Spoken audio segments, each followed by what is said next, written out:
Yo! Hello, hello, hello. And of course, welcome back to another stream. Happy Wednesday. Today is going to be a very, very exciting day because there is something that I have probably should have definitely done a while ago. Except for some reason, each act of the Archon quest is hell long. So today we are going to be doing hopefully one act here. I think we are on Luna 3 Act 5 right now. Yeah, I think we're on Act 5. So I'm hoping to be able to at least finish Act 5. Tomorrow we're going to be continuing with the Archon quest, of course, and either finishing Act 5 and starting Act 6 or starting and finishing Act 6. So that's going to be the plan here. But of course, thank you very much for tuning in here. And of course, before we do that, this is step 120. What step is this? 125 of the Bugatti. Boom. There you have it. Ooh. Amazing. All right, we're pretty much just going to hop into Genshin here. Although, to be honest, I think I've discovered a new thing to play.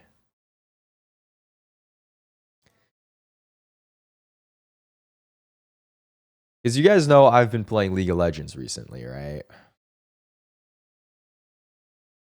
But check this out.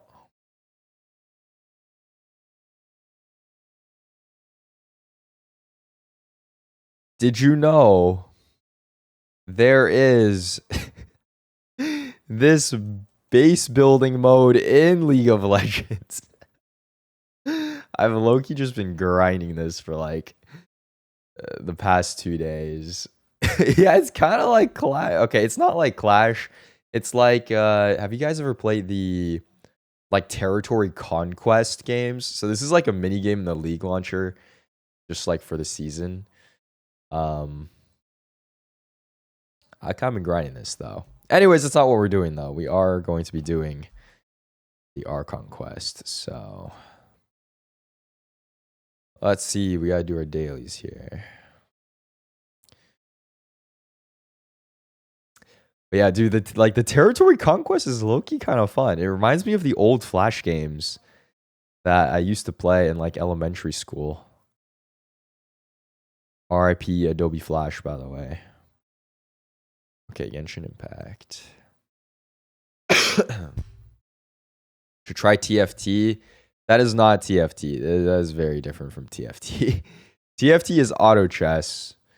The types of games I'm talking about is like like Age of Empires, I guess. I think that's like a territory conquest type of thing. Or just like the old Flash games where you have to like upgrade your base to get resources and then like train the troops and like manage where they go to defend like each of your different settlements and stuff like that. But I don't know. That's a throwback. That's a throwback. At least thank you for the 54 months, by the way. Thank you, thank you, thank you. Exo Dracula, thank you for the Prime as well. Appreciate it. Thank you, thank you, thank you. All right, let me finish my dailies real quick. And then we'll see. I honestly don't even remember much about where we left off in the Archon quest. The only thing I remember is the stupid Rainier of stupid Solnari. Actually, wait, we left off on Act 4. What happened? What happened at the end of Act 4? Sandrone's army got destroyed, and then she was talking about like Fontaine, right? Elaine Guillotine or something. And then Lore Skipper. Okay, I'm sorry I do other things other than study up on Genshin Impact lore consistently. Even though I literally did the Archon quest on stream with you guys. But Black Slayer, if that is the entire consistency of what your life is, I'm not judging you, but I'm not sure that's something to be bragging about, to be honest here. Okay, 137. Let's do... I should do the new one. I kind of do need pieces from this, though. Let's do the new one.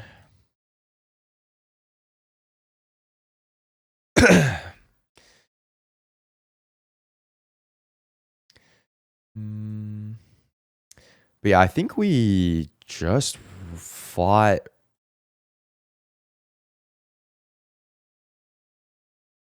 Oh, no, we closed him, right? We closed him up into, like, the outer space area or something like that with the help of Arlecchino? Was that Act 4? I think that was Act 4, right? Something like that.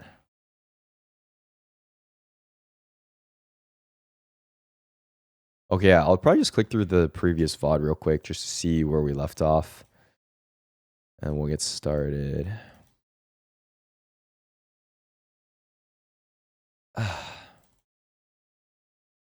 No spoilers or hints. I mean, there should still be no spoilers or hints. Even though, like, I do have a gist of what is happening. Like, you still shouldn't be saying it.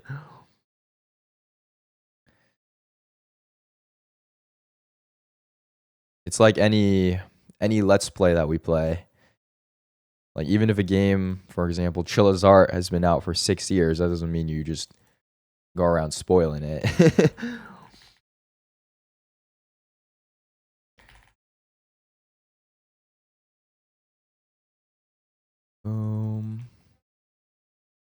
Act like it's a new quest. I mean, you don't have to act like it's a new quest. You just don't need to give me a plot summary before we finished actually playing it, you know? Okay, 17, 11 days. When is the next banner? Is it more or less than 11 days away?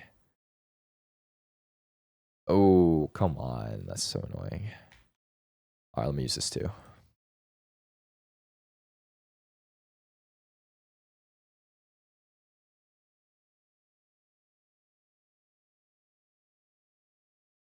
I low-key kind of need to do that photo event too. Although I think that one's quick.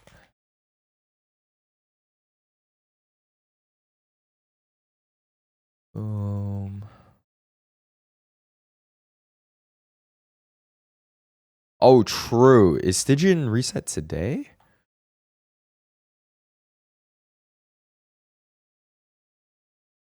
Oh, I should be doing this then. Hold on.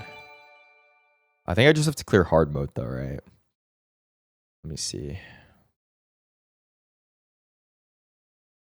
Sun Jones only, thank you for the 54 months. Thank you, thank you, thank you, thank you, thank you. Gia, thank you for the 49 as well. Ari, thank you for the 39. Thank you, thank you, thank you, thank you, thank you. Oh, Ellie's, thank you for the 54 as well. Okay, I should... actually, I think I might need to do...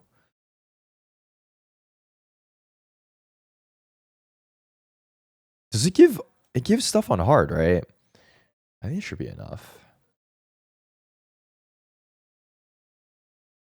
Were you scared playing that horror game yesterday? I didn't see your pinky up? What does that even mean?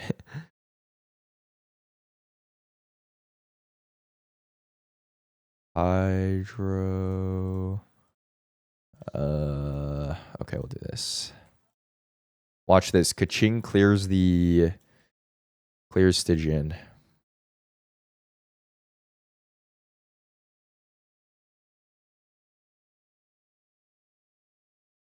Holy crap.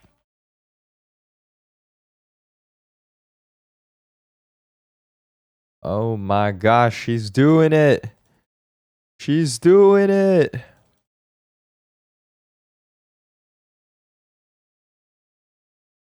Okay, this kind of takes a while. That takes a long time. 20 seconds? Yeah, damn.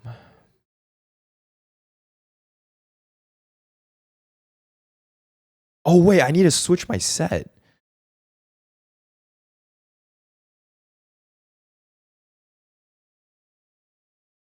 Wait, I didn't. Oh, I used condense. Okay, hold on. Let me switch this. No way you don't know the viral TikTok. I don't use TikTok. I'm not on TikTok. Let's see. Hmm. I mean, Columbia technically already has a set. Let's see this one.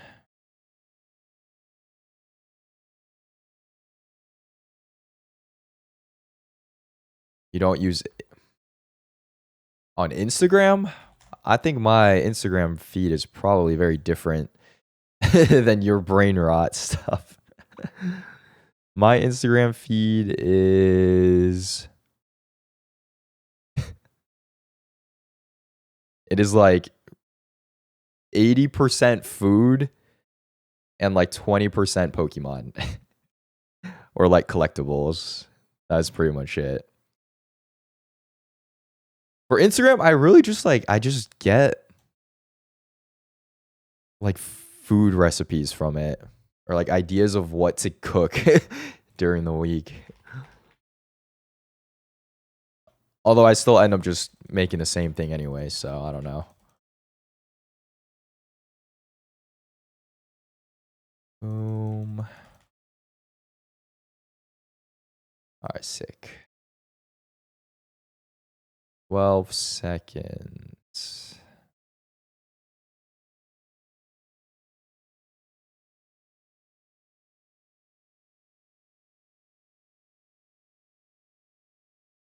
There's got to be a faster team for this, right?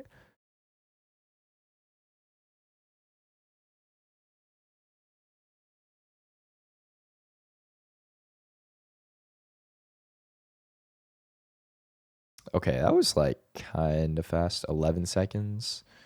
Maybe Malika could actually just one-shot it though.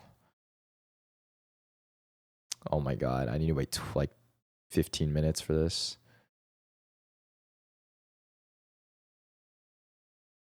A whole lot of nothing.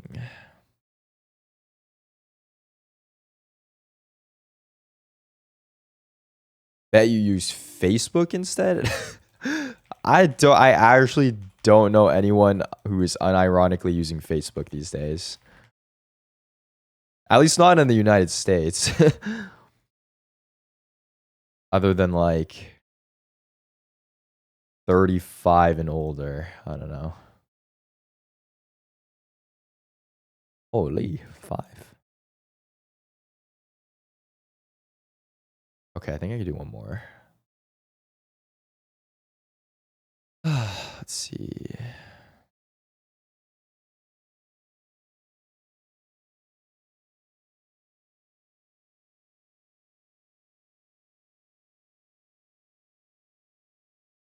Ten seconds? 11.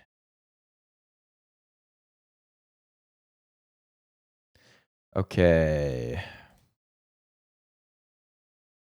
That should be enough for dailies too. Let me see.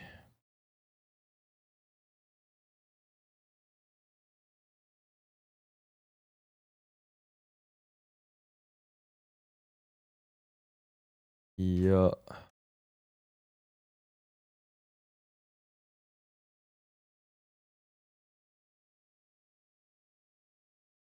Yeah, let me do Hoyo Lab.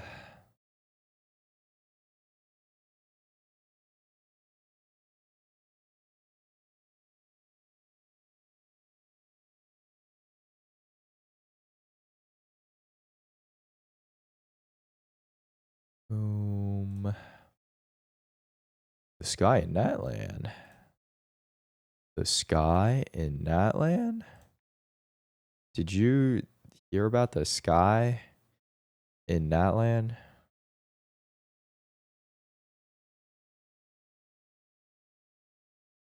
All right, boom. Boom.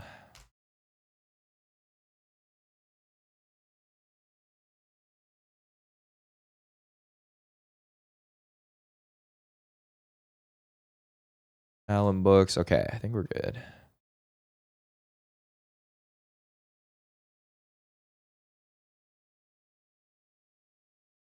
Oh my, I'm finally out of those rocks. That's crazy.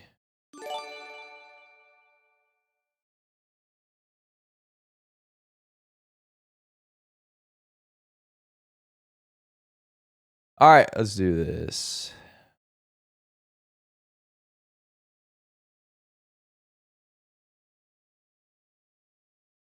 Okay, quick summary.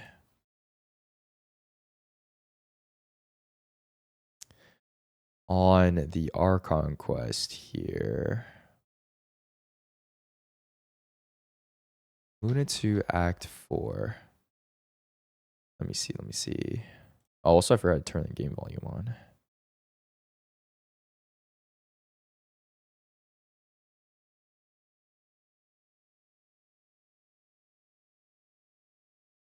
Oh, right. This is the one where we fought with Nefer, right? And then she went blind, but not actually, because magical Llama healing powers, even though that's locked behind C1. And then we talked to everyone there, and we like managed to seal him off with Durin going like sicko mode. And then Sandrone talks about like the Fontaine stuff at the end. Okay. There we go. All right, yeah, that's pretty much what happened then. Let's do this here.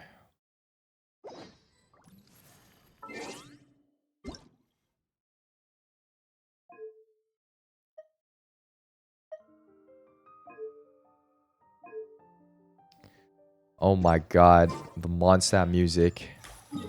Not heard this in hella long.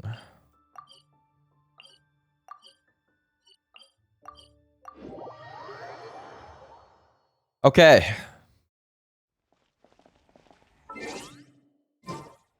Should be good here. Let me get water and then we'll start.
Okay. Rika, thank you for the 10 months. Thank you.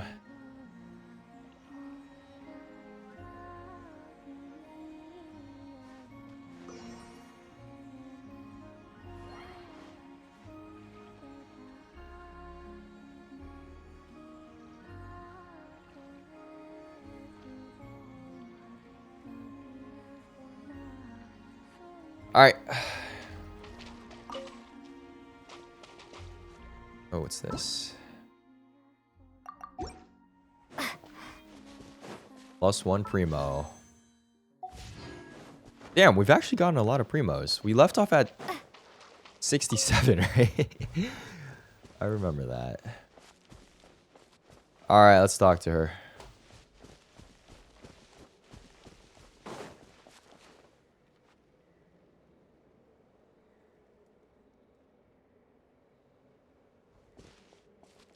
Hey, she's sitting up.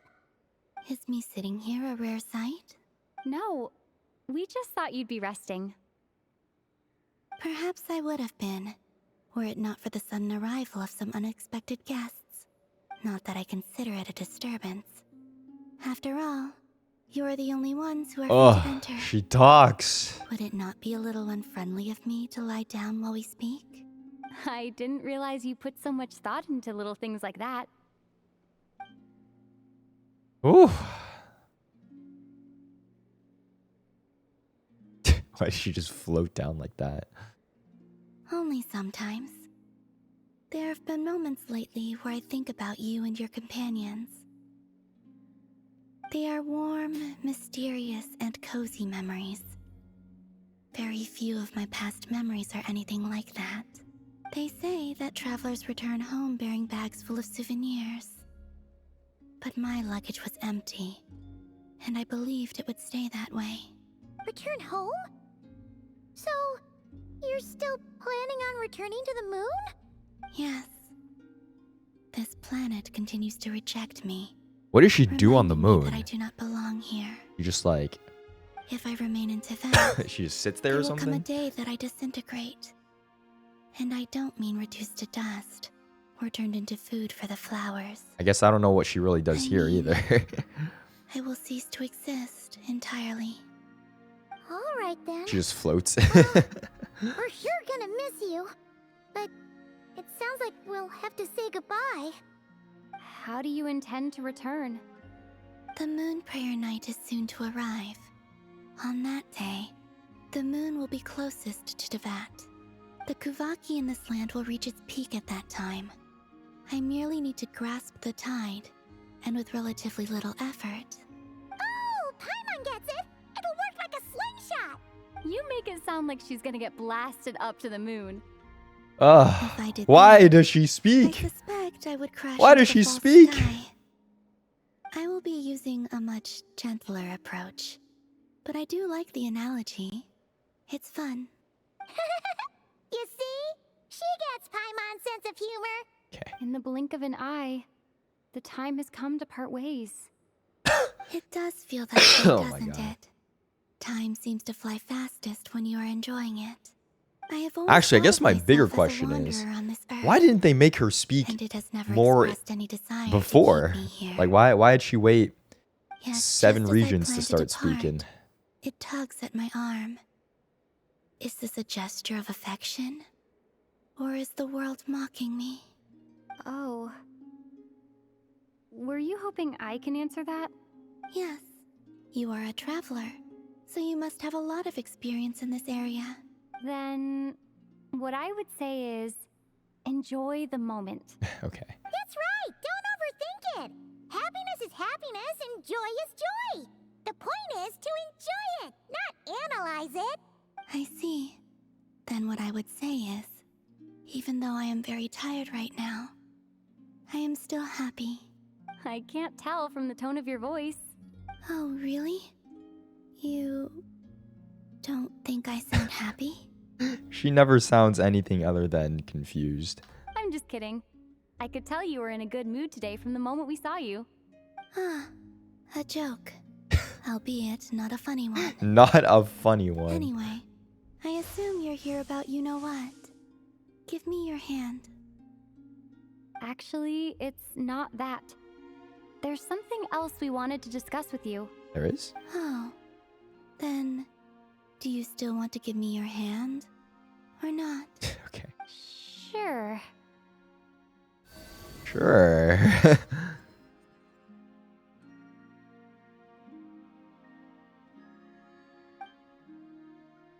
Interesting. Thank you. So, I've heard that in the moon prayer nights of the past, people here would hold celebrations in the moon goddess's honor. Since you helped so much in our fight against the Rehir of Solnari, I think you deserve a farewell party before you return home. Is that like the signature thing? You always gotta throw a farewell party? I haven't asked everyone else for their opinions on this yet. But I'd I like feel to like every invite you to single join region the has had a upcoming party moon prayer thrown. night. I've never joined a moon prayer night before. I'm not sure what I would even do. Oh, don't worry about that! We take care of everything! all you need to do is show up. Of course, there's no need to force it if you're not feeling strong enough. It's just, this kind of felt like a golden opportunity. But they call me Kutar, and the Fatui have an arrest warrant out for me. I shouldn't appear in public right now. There will definitely be complications, but I'll make it work. You have my word. okay. Yeah, we got your back. Well, she does. Paimon's actually not too sure what she's planning. All right, if you're sure. I will not refuse your invitation. I suppose it wouldn't hurt to pack a few more sights from this world into my suitcase before finally learning what my homeland looks like. Oh, if you see Lauma, please tell her that my answer to the question she asked me is neither yes nor no. Neither Rather, yes nor no. It is. There is no need. Whatever that means. That was kind of cryptic, but sure. Guess it's between the two of you. We'll pass along the message. Bye for now. Goodbye. Strange. Oh. Returning. And also, I do not know. Uh-oh. Uh-oh. She's losing her strength. Since she's agreed to join the festival, let's go see who else wants to take part. Lauma's Oh, sorry. Also, what exactly is your plan to keep her safe? Not sure yet. I'll figure something out. What? Are you serious? And Paimon even gave you her vote of confidence back there. When did you become so sneaky? Did I not? Oh, why is it not tracking this? That's so weird. Okay, hopefully it doesn't throw me in a world quest. Need to do the Archon one. Let's see. That stone? Oh, hell no. Hey, Lauma, it's us. Huh? Varka? What are you doing here? Varka? Beats me. I had a bit too much to do. What? When I woke up, I was on Hisi Island. What? Okay. Mr. Varka is helping to oversee Nasha Town's preparations for Moon Prayer Night. He is here to go over Concerning. some details regarding the decorations and custom cloth designs. Or was that a Right. joke? Yeah, that too. What do you mean, that too? Yes, celebrating this festival is a long-held tradition here in Nodcry.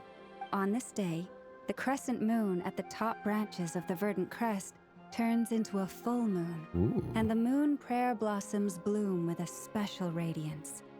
Our people take these to be blessed omens. It's an especially welcome event coming off the back of all that nasty business with Rare. Everyone got put through the ringer recently, and now they're looking to turn their fortunes around. The big shots in town all agree that a big, lively celebration is just what we big need to shots in rebuild people's town. faith in this place. No wonder Catherine said the people weren't so bothered about the religious element. That's right. It's become more of a local custom by this point. The celebrations have little to do with whether the religious stories behind this event are true or not. Even the Frost Moon Scions are eagerly awaiting the coming of Moon Prayer Night, despite now knowing that their past beliefs were founded on a falsehood. That's fair. Isn't it like the lantern ride in Liyue? It's a chance for people to enjoy themselves, not debate the existence of the Adepti. Although in their case, the Adepti definitely do exist. One other thing, we just went to see Columbina. We went ahead and invited her to take part in the festival this time. Hope it's okay. Wait, so... you mean she agreed to it? Huh. That's quite a surprise. Then His I eyes are so suppose that blue. she intends to return to the moon on that day. Oh yeah, it's kind of a complicated process, but basically, it's like a slingshot. Okay. I understand. In truth, I had a feeling that she might make such a decision. Well, If Kuthar has decided to participate in the festival, we should prepare accordingly. Yeah, exactly. She was saying how it could be risky for her to show her face in public. We were wondering if there was any way we could hide her. Unfortunately, the people who carved the statues did an excellent job of capturing her likeness. It will be very challenging to hide a goddess whose face everyone is so familiar with. Darn! We may have bitten off more than we can chew here. Just tell her to wear a Don't hat sweat the small and stuff. some sunglasses. We can handle that. Huh? Are you saying you have a plan? Not as such, no, but the most important thing with a festival is to keep the mood light and your spirits up. You can't go preparing for a festival with those long faces. You'll never convince anyone to enjoy themselves. The Mondstatter spirit is strong with this one. As it happens, I agree with Mr. Varka. Let's start by making our appreciation for Kuthar the beating heart of the festive atmosphere. And who knows, once we get the ball rolling, perhaps everything will just fall into place. So we have no plan. Is basically what we're saying here. Close enough at least. There is no plan. I'm looking forward to the Moon Prayer Night already. We have a festival in Mondstadt called Windbloom, and you can always tell No which way. couples are celebrating it for their first time by the smiles on their faces. Big, beaming smiles like their whole face is glowing. And I have a feeling we'll get to see that same smile on the Moon Goddess's face at this festival. Not quite the same, surely. Anyway, I'll take care of business in the city, but I'll have to leave the decor up to you and the Frost Moon Scions. No one else can capture that traditional aesthetic quite like you guys. But lastly, there's the final key element that brings the festival to life. Companionship. Companionship. Let me show you something that we've been preparing. Mr. Varka had asked to see it already, so you may as well tag along. Oh. Also, I have some further questions about Kuthar's decision. Ooh, what does that mean? Follow Lauma. Oh my god, Columina walks so much faster than everyone else. Wait, so if you're like in a walking cutscene, does she just like float along? Having fun. I believe so. Kuhenki seem very skilled at playing drums like these, although I'm not sure where they learned it from. Maybe it's an innate talent? In their eyes, they're probably just playing with toys. Lunotar. Luonatar! You want to play too? Yes, not. Yeah. She looks more confused than anything. Maybe we can teach her next time if we get the chance. Okay. What was that about? Oh, you can hit it? Oh, the music.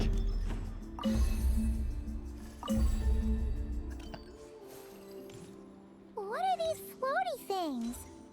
Oh, Columina still Moon floats when she veils. walks like We this. hang them from buildings in the city during the festival.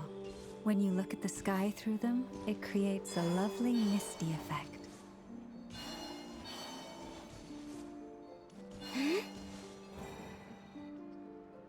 Everyone seems hard at work. They are preparing items for Moon Prayer Night. For instance, the sculpture being made over here. Mr. Varka and I were just Whoa. finalizing the details of where it will be placed. Ah, there she is. I didn't know the finished article would be so large. Not to worry, though. All the necessary arrangements have been made. Just let me know once it's ready, and I'll get some people to ship it over. You have my thanks. And over here, we are preparing a very traditional confection. Oh, look at all these colors! It looks great! Can Paimon try one? Of course. I have a feeling you'll like it a lot. You bet! Sweets and treats are Paimon's favorite. If you included those in the Feast of the Moon, I bet Paimon would have joined the Frost Moon Scions by now. Okay. There will also be verdant crests like this present in Nasha Town during the festival. The timing of Moon Prayer Night is not completely set in advance. We make a rough estimate, then observe the changes in the verdant crests and moon prayer blossoms to guide us. As such, the wait itself is a fun feature of this particular festival. Oh, wow. So they don't have a specific date that they know the moon is the closest. They just have to... I guess everyone's just on standby, and the minute everything fully blooms, it's like, all right, let's throw this thing. Let's talk here. To tell the truth, I am very surprised to hear that Kutar is willing to participate in the festival. I once asked her if she'd be willing to stay with the Frost Moon Scions. I could introduce her to everyone, and we could be a family to one another. She did not answer, but she has not appeared here since. I took this to mean her answer was no, but if that were the case, she would not have accepted this invitation. She said yes or no, or something. I see. Maybe she is right. Maybe the Frost Moon Scions of today no longer need a moon goddess. But my wish was not for her to come here and be worshipped as a deity. I simply wanted to offer her a place to stay. I'm sure she believes that showing herself here might invite Fatui intervention, and as such, she does not wish to cause us trouble. But what really pains me about all this is that this is her birthplace. She ought to belong here, yet no one has been able to grant her shelter. I think I'm qualified to weigh in here. When someone's about to depart on a long trip, what they need is blessings, not burdens. We should wish her the best, not make the journey harder than it already is. Anyway, she's agreed to attend, hasn't she? All we need to do is simply respect her decision. I see your point. Yes, she will soon depart after all. Our job is to leave her with some happy memories. Besides, who's to say her journey to the moon is a one-way trip? It's not like she can't come back and visit if she wants, right? Paimon agrees wholeheartedly. Festivals are all about having fun, so let's keep it simple. All right, I'm gonna head back to Nasha Town soon. Want to come with? I'm guessing you have some other folks to visit there. Sure thing, let's go. Bye for now, Wilma. Thank you all. Goodbye. All right. A traveler needs blessings, not burdens. Sounds good in principle, but will blessings alone be enough for Columbina? All right, return to Nasha Town with Varka. Do we have to go around and speak to everyone? Oh, God. We actually might. Huh? Hey, over there! It's Durin and Albedo with Flint's. What could they be chatting about? Your guess is as good as mine. Ah, Grand Master, and the Traveler and Paimon. Hello there. It's been a while. Hello there. Perfect. He did the. We have some new volunteers for our investigation. Wait, let me guess. The righteous Lightkeepers are finally ready to hunt down the Abyssal Dragon? Yes, that too. Yeah, right. Oh, wait. Why does everyone keep saying that too? Well, to be precise, the facts match, but not the causality. Wait, so I guessed right? Half right. Don't act so impressed with yourself. Maybe I can explain. We ran into Mr. Flint's north of Nasha Town. At that time, we just noticed a few abyssal creatures out in the wild, but the strange thing was, I didn't detect any traces of abyssal energy on them at all. Aw, the brothers are Closer bonding. inspection, we realized that they were not real monsters, but something akin to reflections in the water, or perhaps a mirage. Huh? What do you mean? Like, you could see them but not touch them? Exactly. It was very peculiar. They roared and tried to attack us, but we could not make any physical contact with them. Ooh, it sounds like I that think I've heard of things like that time happening with in Outcry the spaceship before, in but I don't know much about it. Yes, it's a known phenomenon. Mirage-like illusions tend to appear in Nodcry in the run-up to Moonprayer Night. From a distance, they appear quite real. I myself thought that Misters Durin and Albedo were locked in battle with abyssal monsters when I first arrived. But after sharing intel and investigating a little further, we can confirm that these illusions are harmless. There is no great cause for concern. Log. All the Mirage stories I've heard are either animals, rocks, or small houses. Abyssal monsters, though? That's a first. It's a first for me too. So I'm planning to look into it further just to be on the safe side. I intend to inspect a few more locations. What about you two? Any plans? Alice contacted me a few days ago. Alice! She'd Oh like my me and Durin to gosh! assist her with an experiment. Oh my gosh! But we lost contact shortly after receiving the message. I'm sure that comes as no surprise to anyone familiar with her. We don't know when the wind will blow, yet when the wind blows, we will know. Okay. That, in a nutshell, describes how Alice operates. Yeah, that tracks. Okay. Well, I suggest we investigate this Mirage business in the meantime. It's piqued my curiosity, and I'm pretty sure I know someone who will already be 10 steps ahead of us. Well said. Right? Whatever's happening in Nodcry, she always seems to be the first one to know. Let's go see what she knows. We can invite her and her staff to the festival while we're at it. Oh boy. Curatorium of Secrets. We're actually doing a reunion with everyone here. That's crazy. Alright, this should be the last party that we have to talk to, though, right? Everyone else, I think, is accounted for. Let's see what they have to say. You're right, I have noticed. There's certainly something a little fishy about this situation. Only a little, though. Only a little. Records indicate that this phenomenon can occur in the days before and following Moonprayer Night. That said, it has always been a rare sight in the past.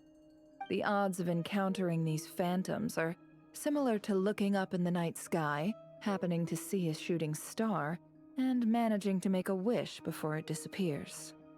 But this time, either everyone's getting lucky, or they're appearing far more frequently than usual. Yehoda's out gathering intel as we speak. In the meantime, let me check off some points of interest. I like how they talk about the gathering abyss. intel in this game like it's The ones like we picking saw seemed flowers to or be something. abyssal monsters. She's just out gathering Indeed. some. But we have identified one Makes it location sound so where easy. many more of them have made an appearance. And not just monsters, but human phantoms too. Given the scale and nature of the phantoms, it's almost as if someone's last memories are coming to life. Or perhaps the memories of multiple people. Oh, So you mean the phantom monsters are hunting down the phantom humans? Exactly. The phantoms can interact with each other, but we have no means of intervening. In addition, some of the human phantoms would seem to be from the very distant past. This is clear both from the clothing they wear and the stories they tell. They claim to be from Hyperborea, a name which I've heard from Hyperborea. Lauma before. If this is true, it means they must be from 6,000 years ago. did Paimon hear that right? 6,000 years? It sounds like this merits further exploration. That'd be a big help. I'll leave it with you, Albedo. My knowledge of ancient history is non-existent. I used to doze off every time the pre-Knights of Favonius era came up in class. Pre-Knights of Favonius era. Quite a miracle that you were able to understand God. these phantoms' speech, given how long ago they lived. I suppose you're right. But I'll leave the archaeologists to ruminate over that conundrum. As an intelligence broker, my sole interest is in the value of the information I gather, which, in this case, hopefully means earning myself some good favor with our dear Lady Moonchanter. Why? So calculating. What do you need from her? Whew, this intel broker logic always catches Paimon by surprise. Sounds to me like we could split the work up. I think the abyssal phenomenon is best left to Albedo, Flints, and me. Agreed. It coincides with my duty as a lightkeeper. For my part, I'd like to understand the abyss better. Even a little knowledge would go a long way. This is certainly a rare opportunity to study the abyss. But even rarer, perhaps, is the chance to make contact with the ancients. The Curatorium will take the lead on investigating the Hyperboreans. We put in the work to learn what we know so far. It seems only fair that we get some quantity of exclusive intel. Okay. That just leaves our trusty team of 2 unassigned. A team? Since you became an honorary knight, of course. This was part of my grand plan all Oh my along. god, we actually get to see Varka in action? Oh yeah, by the way, we managed to convince Columbina to come to the Moonflower Doubt. Night celebrations. Would you and Yehoda like to join too? She agreed to that? Huh. Quite an achievement. Never underestimate the traveler, I guess. I'd be happy to join. No point shutting myself inside when the streets are all decked out. I doubt any clients will be visiting during the festival in any case. And Yehoda loves a party, so I'm sure she'll jump at the opportunity. No, no, no, no, no, no, no, no, no, no. Way to contradict me in front of... Wait, no, that's not what I have bad news, boss. So many people. All right, everyone inside, quick. Aw. Okay. This is gonna sound crazy, but hear me out. I saw one of those phantoms at Star Sand Shoal, and it was some sort of flying ship. Oh? A spaceship? A spaceship at Star Sand Shoal? That's gotta be the one you came to Tibet in. You said you saw the same thing through the moon marrow, right? Huh? You already know about it? Ugh, I thought I was gonna blow people's minds. Turns out I'm the last to find out. Wait, back up. You came here in a spaceship? Now my mind is blown. What's it like on the inside? Okay. Was it like flying through space? I want to know everything.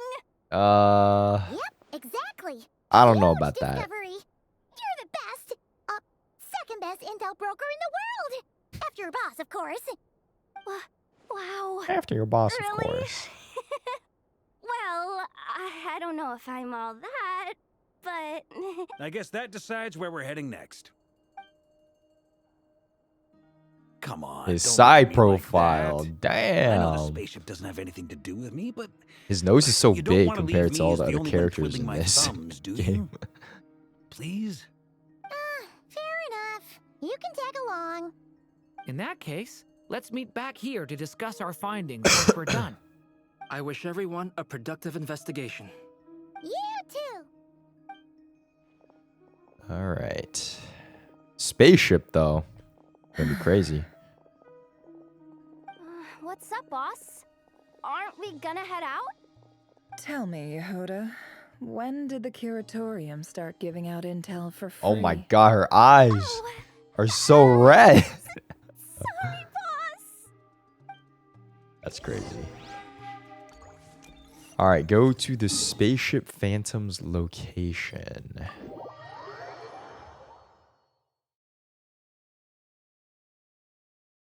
Oh my god, I'm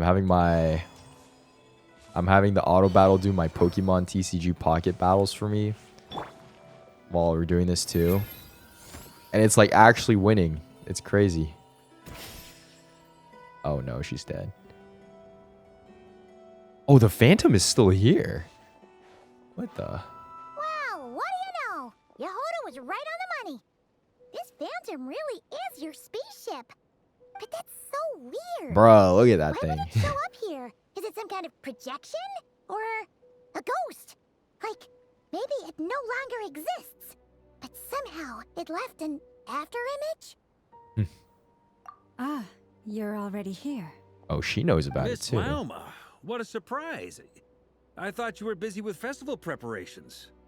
I was, until one of our people informed me that a strange sight had appeared at Starsand Shoal. No one's ever seen something quite like this before. I thought I should see it for myself. Same here. Oh, so we heard that these things appear around the festival period. Any idea why that is? Unfortunately not. We have very limited information about them, since they can't be interacted with. And no human phantoms have ever made an appearance before now. The most we've been able to deduce is that these sightings appear to be connected to the increase in Kuvaki energy around this time. Let's look around and see what we can find out. Yeah. You think they could That's see all like we the can inside of do. the spaceship if they This walk is through all it? so confusing. Allow me to lend you a hand. God damn.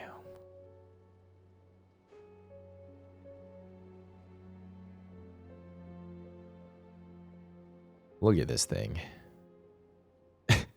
6'7".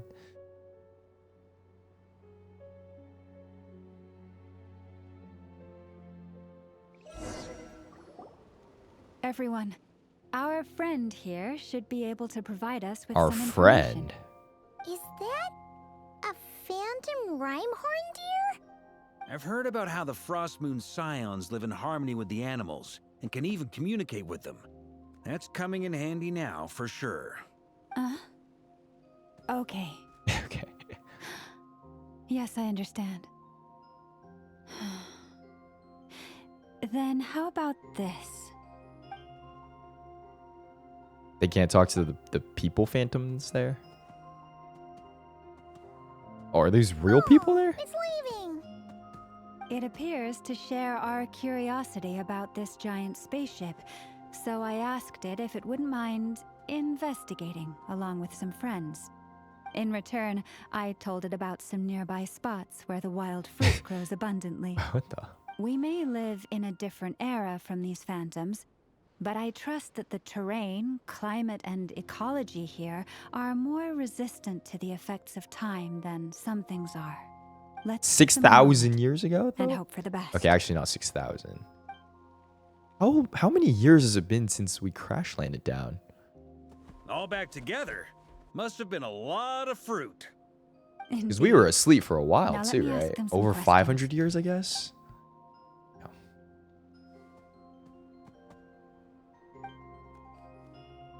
It did find a lot of wild fruit, enough for them to feast for a long while. This puffin circled in the air several times, but didn't spot anything out of the ordinary. Certainly nothing to do with the spaceship. Huh. Well, it definitely makes sense to get a bird's eye view. Indeed. Other than that, I was also thinking that the world these phantoms see is also different from ours. Oh, I get what you mean. The wild fruit exist in both times and spaces, but there might also be things that only exist in that space-time, which we can't see. Wow, you're so smart. Good point.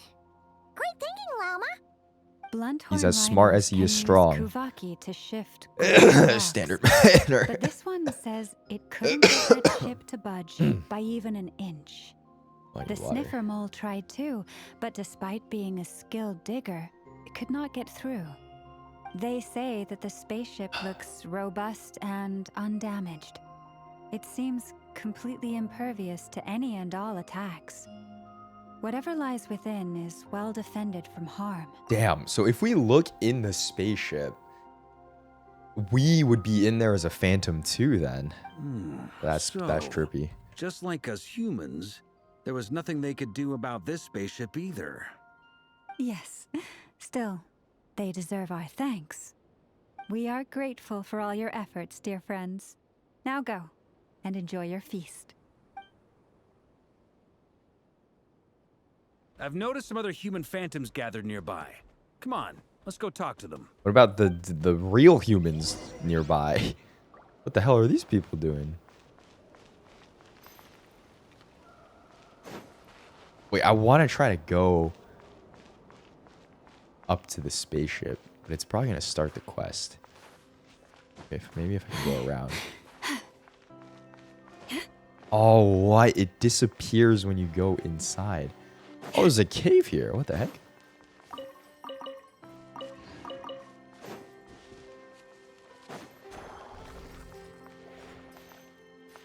Oh.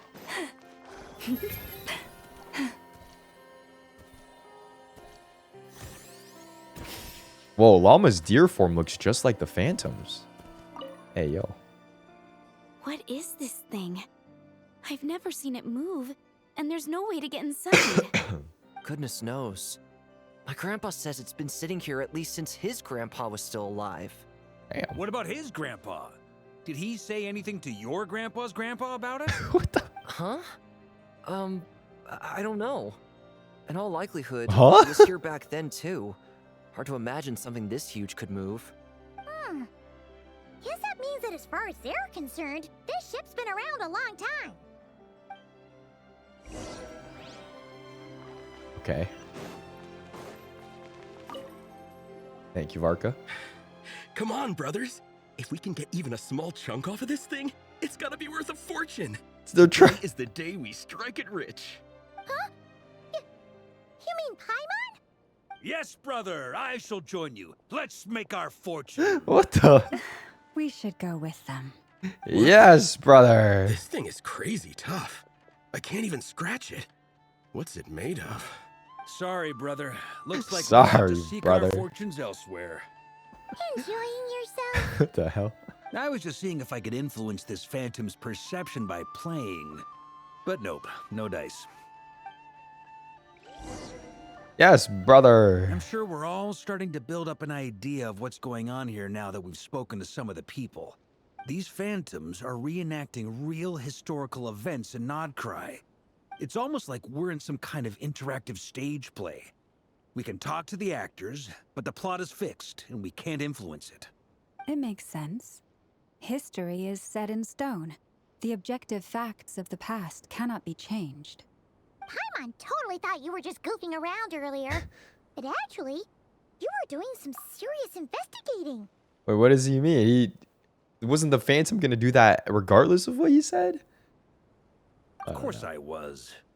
Anyway, at this point, I think we're forced to conclude that although the Phantom spaceship is right there in front of us, we aren't going to learn much about it from these people. If only this showed the moment when my brother was searching for me, maybe then I could have discovered why he wasn't in the spaceship. Or if it showed the moment when it disappeared, I might have found out who was piloting it and where they were heading. No such luck. All we've seen is an arbitrary moment in time during its long stay here. Don't be discouraged. If nothing else, this is proof of the ship's existence. And think about it. So many people tried to hack their way inside, but no one could get the door open. It's made of very tough material. Or an alien. To me, that says that we'll either find the ship itself or the story behind it. It's just a matter of time. Yeah, I don't know about that. Every now and then, when Varka gets serious, he actually does seem like Grandmaster material for once. Okay. I wonder how the others are doing. Let's head back for now. Sounds good. Also, drinks are on me if Team Knights of Favonius is the first to finish. Wait! It's a race? Team name now? Am I in Team Knights of Favonius as well? You're very welcome to join. We've even got a cathedral ready for you. He's trying to convert her. What the? Make a joke like that if Barbados was in earshot. Nah, I'm sure Okay. Barbados doesn't mind a little harmless. He's trying to blasphemy once in a convert while. her. That's crazy. Surprise baptism. Oh. Oh, no! Get away! Oh. Okay. Oh my god. I know it's hard to stomach, Mr. Duran.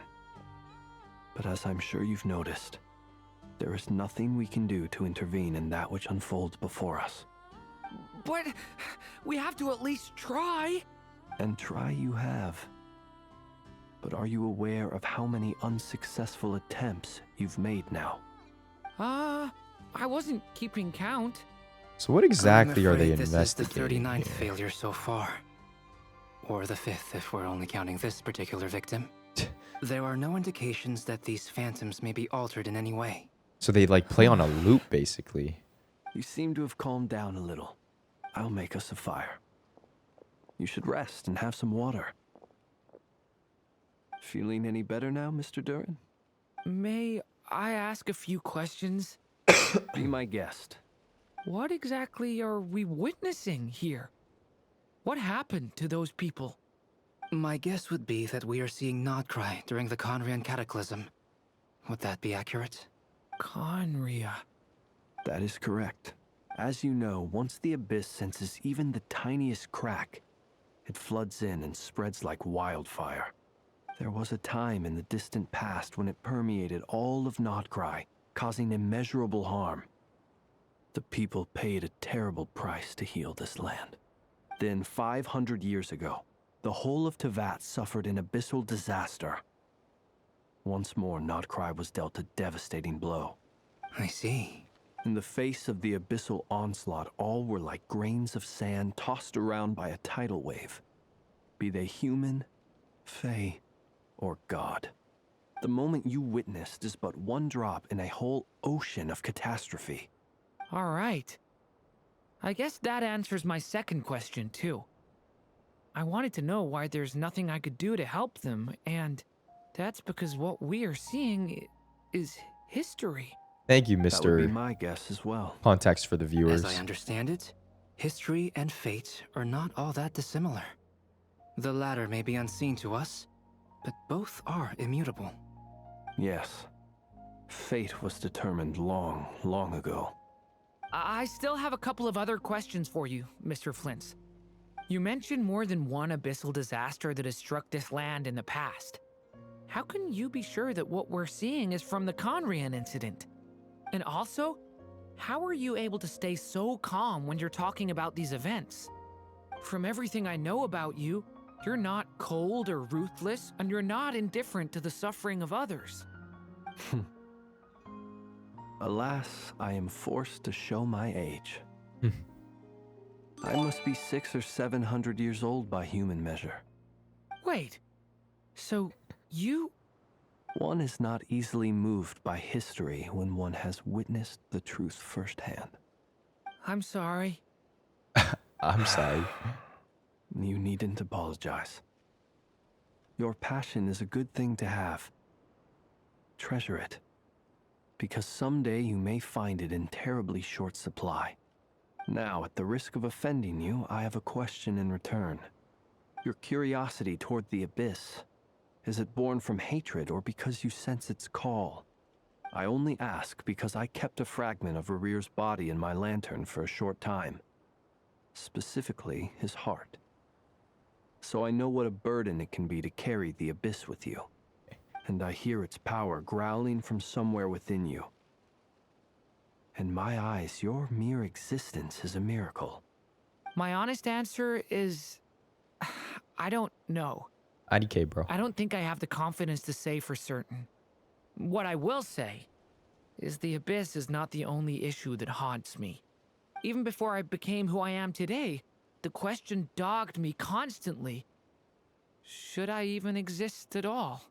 My doubts remain unresolved. But when we fought Rarir, something became a little clearer to me. Sometimes it is the darkness within us that allows us to achieve the impossible. I certainly got the sense from your 39 attempts that you were trying to achieve the impossible. What is this, like, It sounds uplifting like you've motivational resolved to music see the now? truth for yourself. Absolutely. In that sense, he and I are quite similar. Then I wish you every success.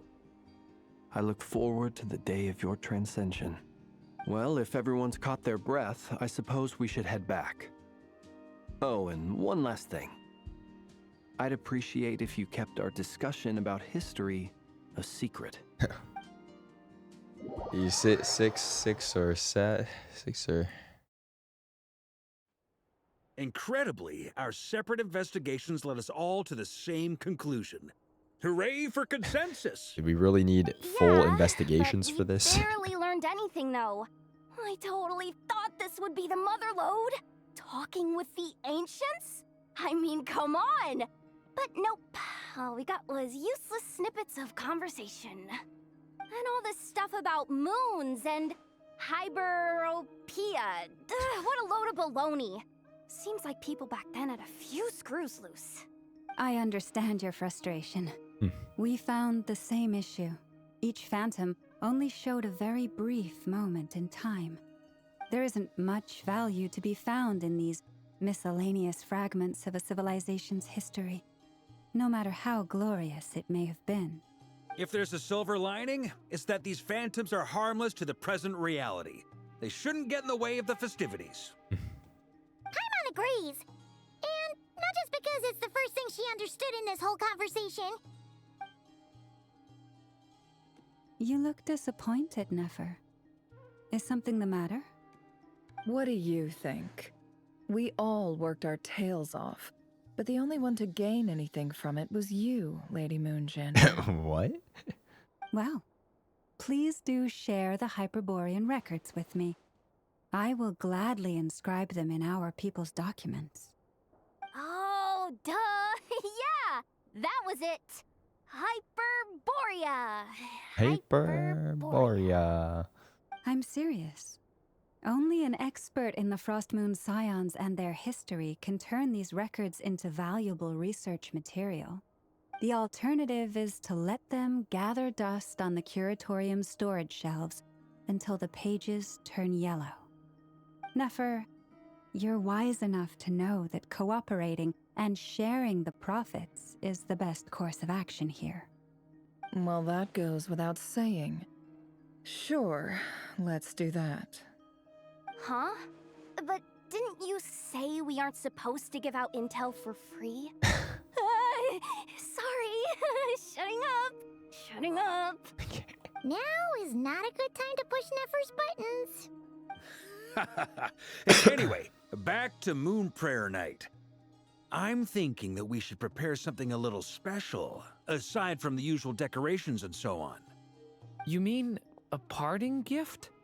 Can't go wrong with food. Although, does food go bad on the moon? That's a valid Perhaps question. a lantern would be a better choice. That's a valid It question. might be dark up there. It could prove difficult to light a lantern on the moon. Magical stones might serve that purpose better. What about a clockwork mecha model from Fontaine? I've got a whole What is she bunch even gonna at do home. on the moon? I use them for fighting I still want wanna to know. Free time. Like, None she's just of gonna these stand sound there, like right? things she would be even remotely interested in. But we don't interact with her enough to know what she likes. Yeah. It would really save us the guesswork if someone could find out what she's into. Oh, someone here knows, though. Okay, Wait, thanks. what the? Traveler? They're all looking at you. Great! Haha, problem solved. Now, I need to stop by Dory's. Gonna need her help sourcing a bunch of stuff for the festival. She's gonna open Then a let's Taco leave it there Bell? for now. No, she's We gonna all make the have our own entire business moon to covered attend with to. parking lots and Traveler, Walmarts. if you find The out what American Kutao dream. likes, let us know right away.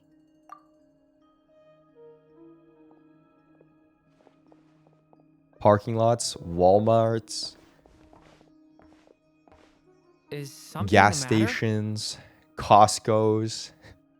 You seem a little down. I'm fine. It's just... I'm still feeling a little rattled after witnessing the horrors of the Abyss. But it's okay. This is something I have to work through. I'll be all right. Thanks for your concern. Well, don't put too much pressure on yourself. If you ever feel like something's wrong, physically or mentally, we're here to talk. Don't forget. Come on. Stop treating me like a kid.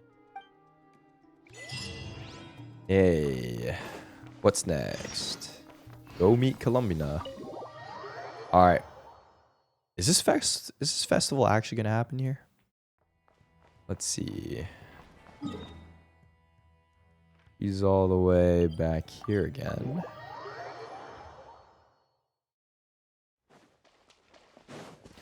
Damn, I'm so behind on this name card.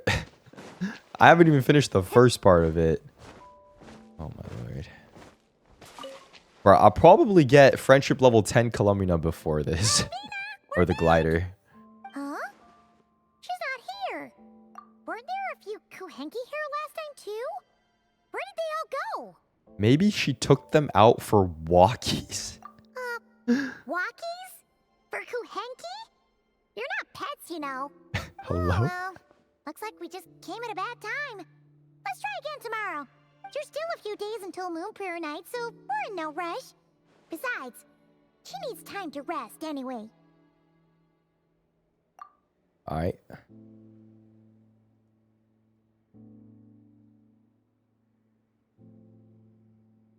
Calamina! Are you back yet? Oh, how strange. Looks like she still isn't here. This is a bit odd. Right? It's not like her to spend so much time outside. Especially since she's worried about attracting unwanted attention. By the looks of it, she hasn't been back all day. What about Luanatar? Luanatar, you there? Oh. Hey! Do you know where Columbina went? Sorry, didn't understand. But if you know where she is, could you take us to her? Sounds like an I don't know either to me. Yeah, that's even stranger. What about him? Oh, that's not good news.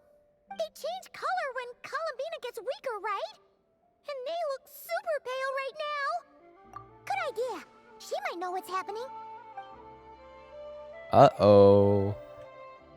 Uh-oh. Ah, it's you. How is Kutar? Is she okay? Has she visited the Frost Moon Scions? No, she hasn't. I came here to check on her after I noticed the flowers had changed color. Based on past precedent, she must be very weak right now. Even getting up to walk would be a struggle. It seems unlikely that she wandered off outside. Not to mention that she doesn't do that at the best of times either. So yeah, this is super weird. Has anyone approached Silver Moon Hall lately? No. Very few people are in the know about Kutar's whereabouts.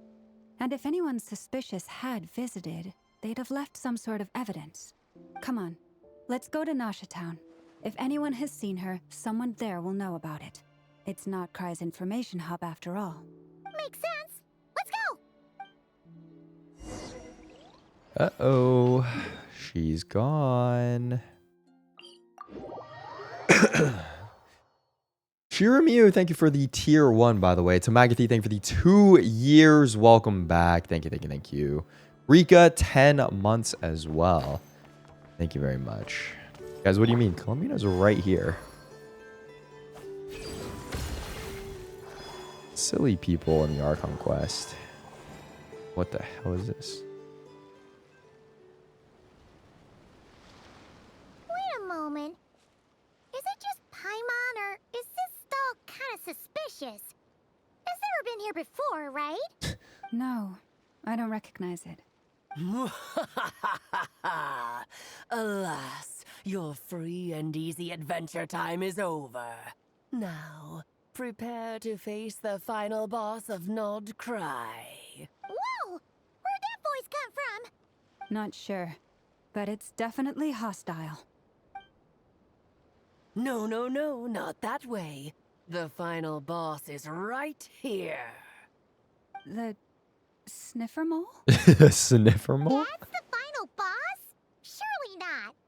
Also, That voice is a little familiar. Okay, the jig is up. I'll stop teasing you. Turn around. I'm right behind you. It seems I've managed to leave quite an indelible impression, even though you've never seen my face. More pleased with herself. Wait, she actually came out of nowhere. What the hell?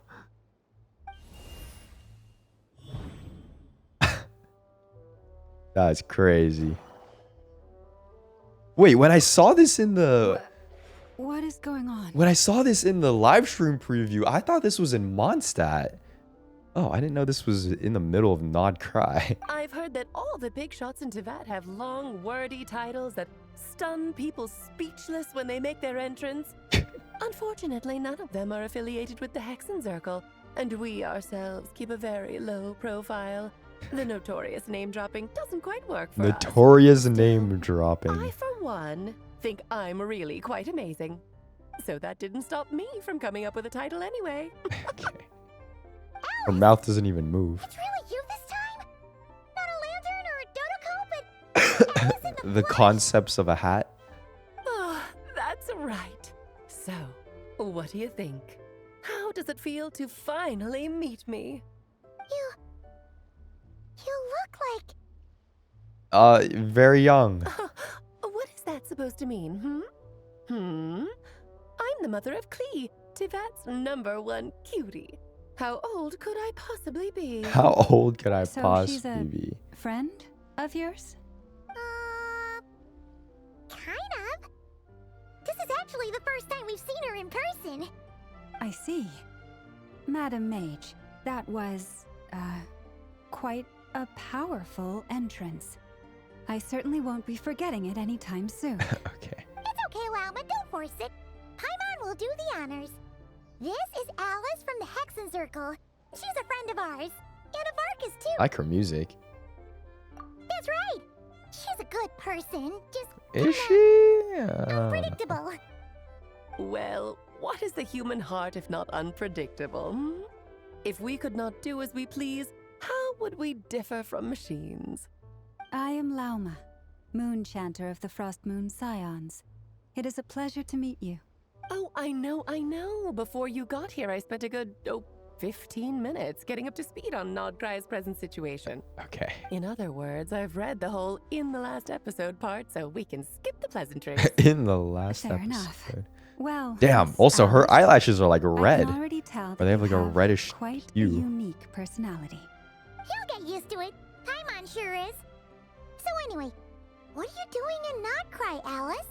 Oh, I thought I told you already. This time, I'm the final boss. What? And what a formidable foe I shall be. Powerful, confident, decisive, and good luck finding my weak spot. You will never succeed. I'm going to send a formal request for Jean to put you in solitary. Oh, What? drat.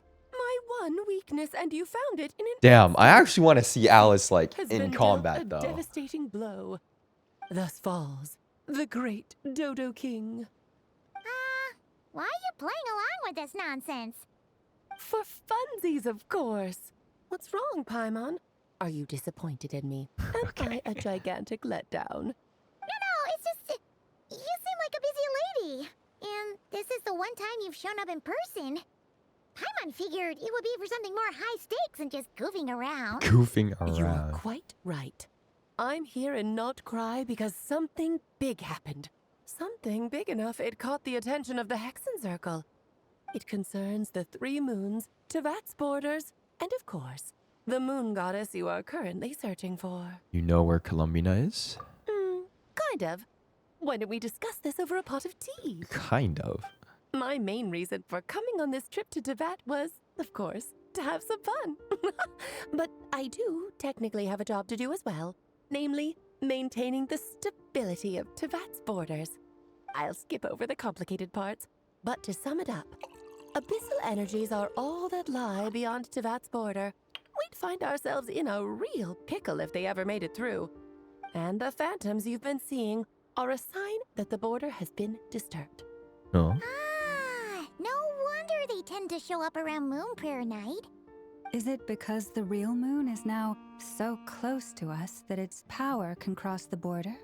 In part, but only a negligible amount passes through. Just enough to influence the verdant crests and so on. I've never And seen as you anyone noticed, drink there has tea been like an that. Unprecedented number of phantoms She appearing drinking this like- year. The influence of the moon beyond the border cannot explain this.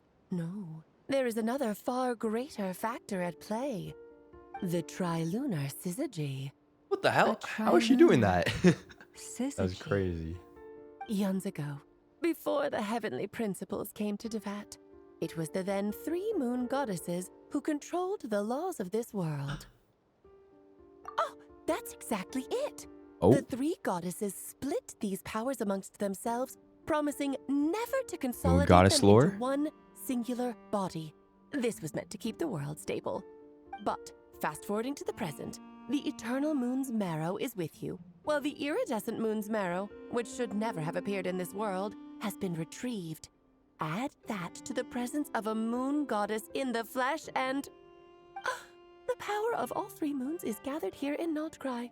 There hasn't been an event like this since the War of Funerary Flame. And it's having a noticeable effect on Tevat's borders. Wait, so... What were the 3 moon mirrors again?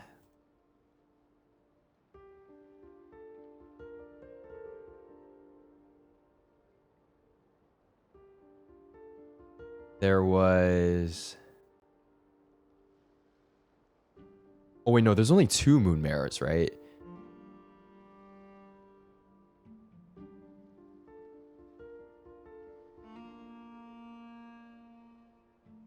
Because the moon marrows are...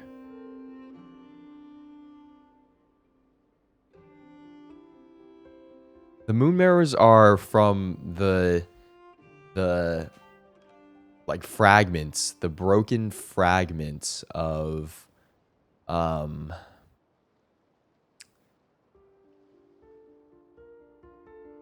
what do you call it? The moon goddesses. Okay, yeah, so we have the eternal one. Iridescent is...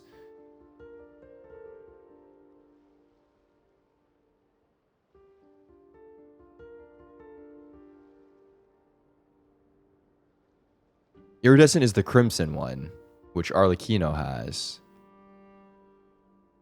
And Columbina is the frost one. Is Arlecchino still in Notcry? Or did Alice just mean like because they met with like Columbina and the Traveler and Arlecchino? Which I guess would probably be I wish to the give my same as darling well. daughter a peaceful, sunny environment to grow up in. Is that a good He's enough learning. reason? I'm just I'm just trying to remember because the last act we did like was 2 months ago. That's one reason anyway, and the most important one. The others are a little complicated to explain. For instance, cleaning up after dearest Miss R. Miss R. Albedo could tell you more about that if you're curious. Miss But right R. now, I have a more important question to ask you. Why are you collecting the moon marrows? Columbina wants to use their power to return home. I see. Because Nicole somebody told me waited about that too legend so once. long to do this quest, and that is because I have other things to do besides streaming 12 hours quests in Genshin Impact. AKA I have videos and traveling That was the for the story month about of December. Fate, her area of expertise. But back to the story of our dear moon goddess. I'm afraid her intended method of returning to the moon is unlikely to work anymore. Oh, she's stuck here. What does that mean? She may be missing, but she hasn't gone anywhere. She has disappeared. She got Thanos snapped. Oh my god. That is crazy. She got Thanos snapped, bro. Wait, she's right there. Or is this a My flashback? body is so heavy. Wait, no. It's my mind that's heavy. My arms and legs are as light as a feather. What's... Oh, maybe we just like can't see her then. I feel drowsy. Like I've been asleep for too long. Is it daytime or nighttime? Is the moon out? I think I'll go for a walk.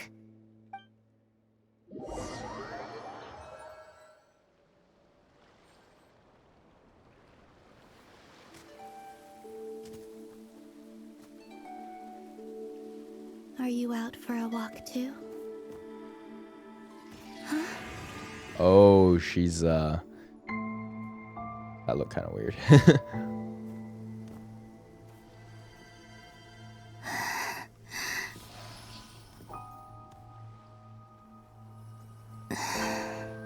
The day has come at last.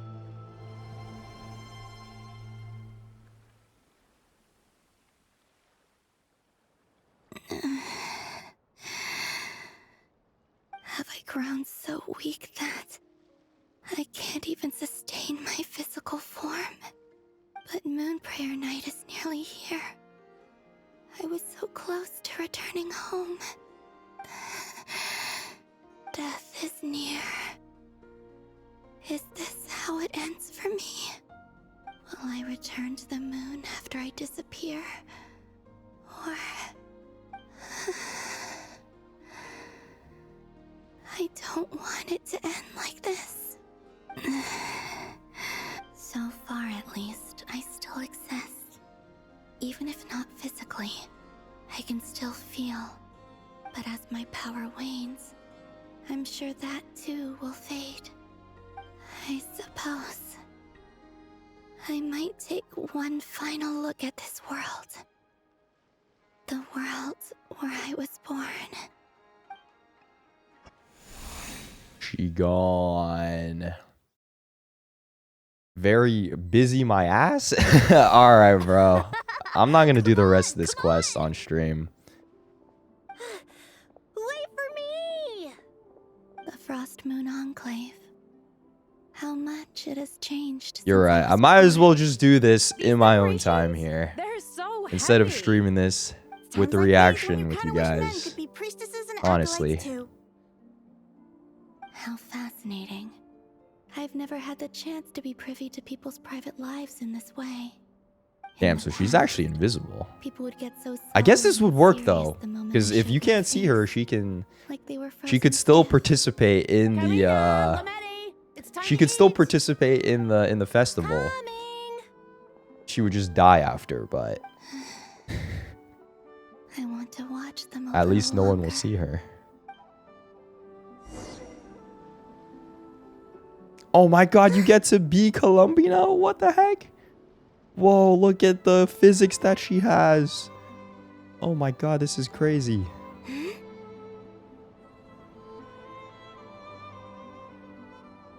I can't believe she moves like that. Fill these balloons with air, right? Yep. Try a couple now to test things out. The rest can wait till Moon Prayer Night. Think fast. Breda! Teasing an acolyte of the Frost Moon Scions? Surely that's a punishable offense. Take this! Okay. Huh? All right, enough horsing around. Okay. Lady Lauma gave us a task. We should get back to it. The task is just to check that the balloons don't leak, right? Doesn't matter if we fill them with air or water. Bruh. Okay, you got me there. And you got me there. But still, we can't use all the balloons before the festival even starts. We won't use all of them. And as long as Lady Lauma's trusted acolyte doesn't snitch, this can stay as a little secret between friends. A couple more can't do any harm, right? Oh, you menace. Then, think fast! Is pumping a balloon full of water really so much fun?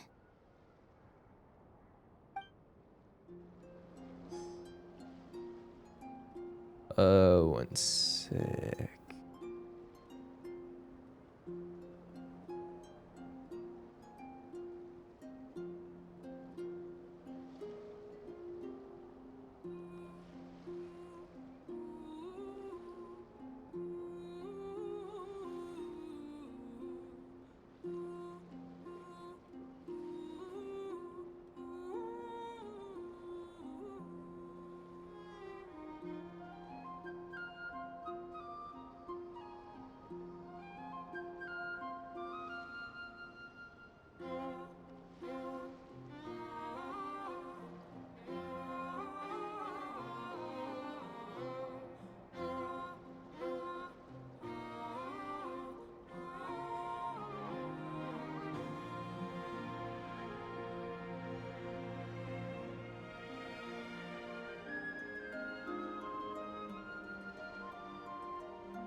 Okay, let's see. What's this?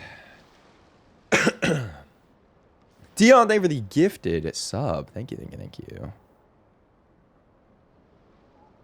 I'm sure you're both tired from playing all day. Come on, eat up. A plain, humble meal. That has always been the way of the Frost Moon Scions. What the? That's it? How come Lamatti got a midsummer berry dessert? Oh, I always get Lockaberry. He's eating one berry and this kid's eating one dessert I don't mind sharing. for a meal? You can have a bite of mine if I get to have a bite of yours. That's crazy. They're sharing food? I've never shared food with anyone before. Even at the Harbinger tea parties, everyone just ate off their own plate. And when I couldn't finish my food offerings from the Frost Moon Scions, they'd leave the leftovers out under the moonlight for the animals to claim. Hey! That was 2 bites! That was 2 bites. Then you can have another bite of mine. Oh, you too. Oh, don't fret now. Here, have some of Granny's too. So this is what it means to be family.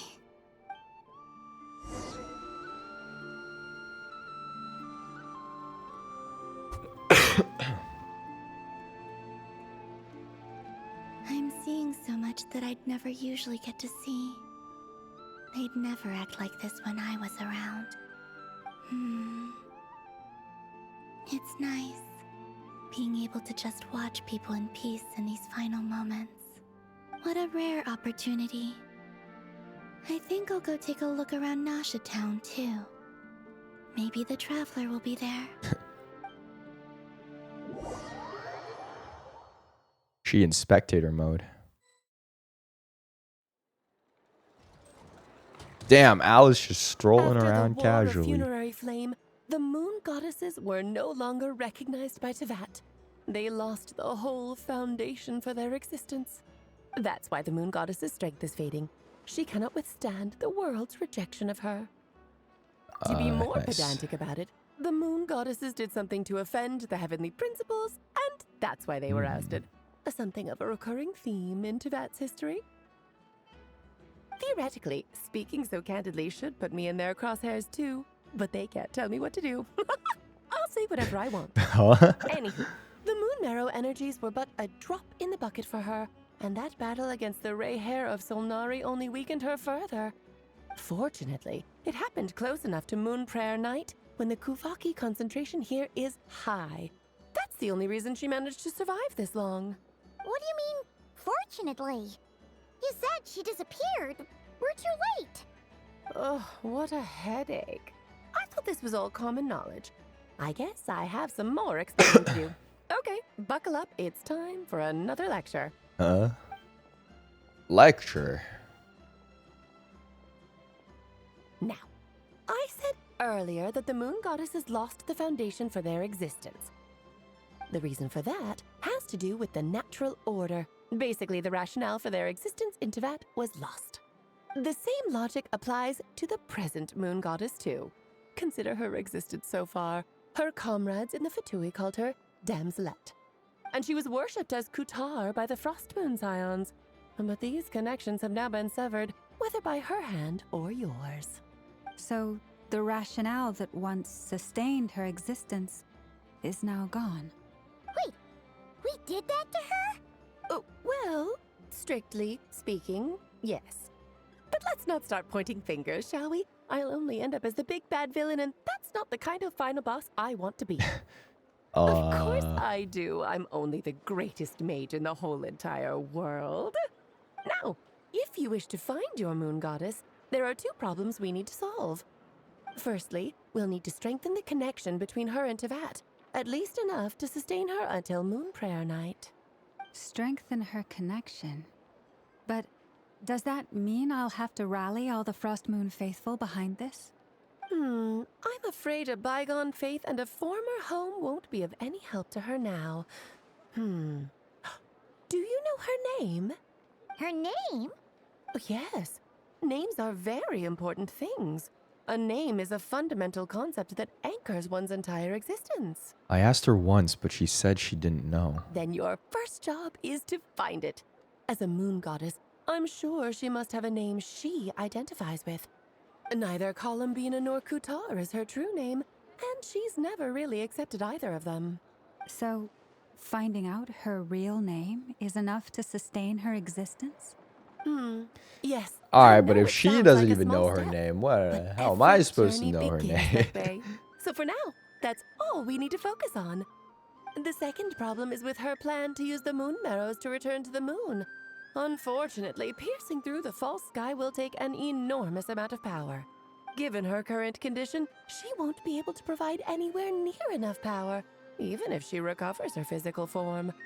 But no need to fret. Nicole's the expert in this field, and I'm sure she'll figure something out. Wait, Mage N is going to help us out too? That means Oh we've my got gosh. two Hudson Circle mages on the case. This is turning into a pretty big deal. Actually, this is more of a side quest for me. She's doing side quests Like out you here. said, I'm a busy lady, so I can't stay for too long. I'll have to return to Tibet's border soon. That's the upside you get for looking out for my little Cleve. Hopefully that will incentivize you to carry on keeping her company in the future. Okay. Anyway, jokes aside, you'd better get moving. It will take quite a miracle for the moon goddess's consciousness to hold out till moon prayer night. Oh, I suppose I might as well tell you where Nicole is before I leave. Off you go now. Time to meet your new friend. Oh, yes, and a little suggestion. Don't forget to mind your heads. Mind your heads? What? I wonder how Duran's doing. I should really go see him before I head back. Wait, what? You really are super busy. I most certainly am.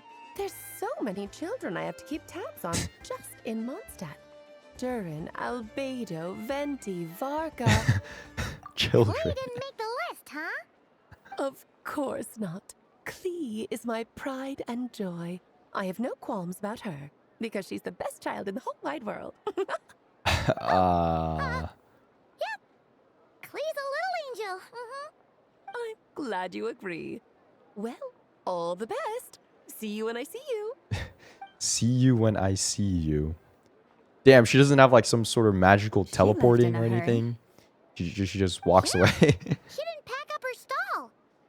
Should we handle it for her? I doubt that's I necessary. must say, I'm now very curious about her daughter. Clee, wasn't it? What's she like? That's a long story. A long story. We'll fill you in as we go.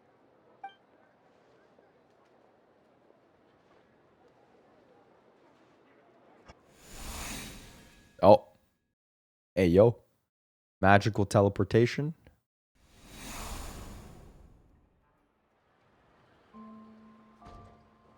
What the hell? What a Get this kid lively off of that. place. I've never experienced Nasha Town like this before. Hey, you old geezer! Your hammer's rusted through! Who are you calling old geezer? Are they quarreling? I'm looking right at him! You've really gone downhill since giving your daughter free reign in the workshop. Can you even swing a hammer anymore? It shouldn't take you days just to fix a single chair. You might as well use that hammer to massage my back for all the good it's doing. Don't run your mouth, or you'll get a back massage that'll put you in bed for the rest of your life. What the? Look, the materials haven't arrived yet, all right? You know how busy it gets in the days before moon prayer night. I'll bet you send all the materials to your little princess.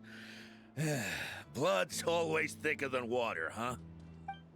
All right, you've made your point, Uncle Koski. As soon as the materials arrive, fixing your chair will be the #1 priority.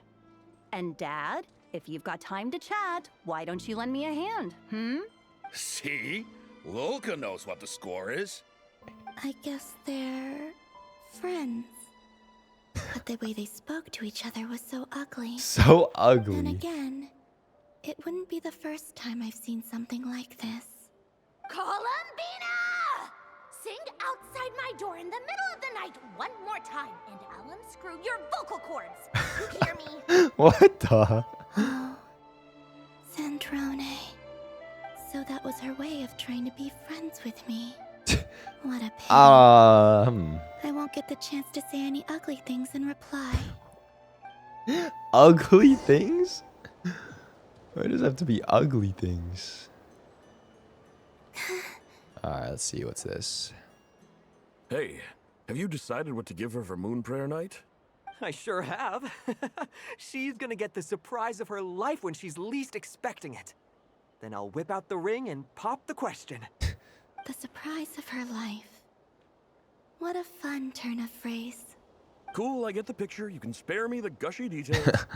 Ooh, looks like we have a customer. Hello there, ma'am. Would you like some Moon Prayer Night candy? Huh? Is he talking to me? Can he see me? Here you go.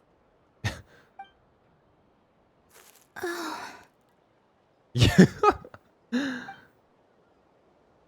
What the? They just did an interaction through her. I don't know why, but I still held out hope.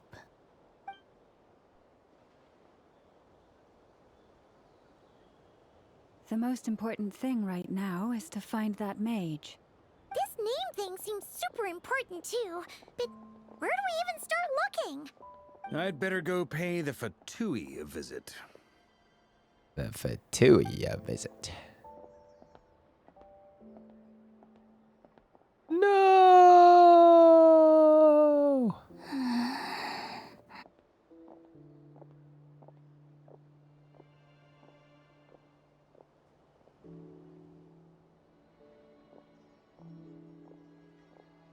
Columbina? Oh?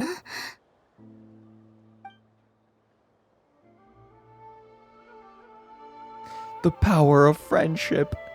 And probably the moon mirror or something.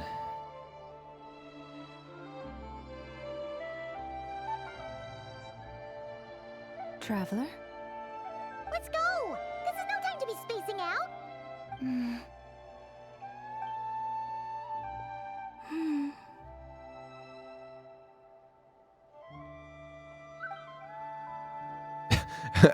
She's following them. Okay. Maybe it's not so bad just quietly staying by their side like this. Whoa, crazy transition. All right, where is Nicole? Let's see. Where are they going? They mentioned a mage and a name? So, Mr. Varka, are you acquainted with this Nicole? Or should I call her Mage N?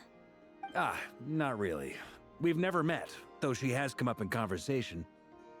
From what I've gathered, Alice kinda took Nicole under her wing. Taught her how to speak in a more ladylike fashion. That kind Alice taught Nicole how to speak in a ladylike fashion? Coach. Yeah. Alice is a larger-than-life personality, I'll give you that. I don't know But about then that. again, that's why she's able to draw such an eclectic mix of people into her inner circle. If I remember correctly, being an interesting person is actually one of her main entry requirements. So, if you ever wanted to join the Hexen Circle, I'm sure you'd both be eligible to apply. Hey! Don't go around making promises on Alice's behalf! I wouldn't dare. I'm just trying to paint a picture of the Hexen Circle for you. Okay, sure. Anyway, since none of us have ever met Nicole, how are we supposed to find her? We can't just go up to every woman in sight and ask, hey, are you Nicole? Hey, yo. Maybe something she's wearing will give it away? Like a wind bloom pinned to her chest or something. A wind bloom. Wait a minute. Alice never said Nicole was from Mondstadt. Oh, true. What about a tea set? That would be this young lady, then? The only other person standing here? Hey, yo. Hey there. Sorry to disturb you, but are you Miss Nicole? Varka, Knight of Boreas of the Knights of Favonius. Alice might have mentioned me before. Alice might have mentioned me before. Oh, what? Have we got the wrong person? awkward. When I shook my head, I meant, no, Alice hasn't mentioned you before. Alice has not mentioned you before. That's crazy. Huh? Where is this voice coming from? My apologies. For certain reasons, I am unable to speak. This is the only way I can communicate with you. It might take some getting used to, but I hope you can understand. Hey, it's fine. I'm more shocked by the fact that Alice never speaks about me. I mean, As for you two, we have crossed paths twice before, but it is nonetheless a pleasure to finally meet you. Damn, that's crazy. Really you! Thanks for all your guidance in the past. You're quite welcome. This time, things are different. We have reached the unwritten pages of the story. You might say that we stand at the crossroads of fate.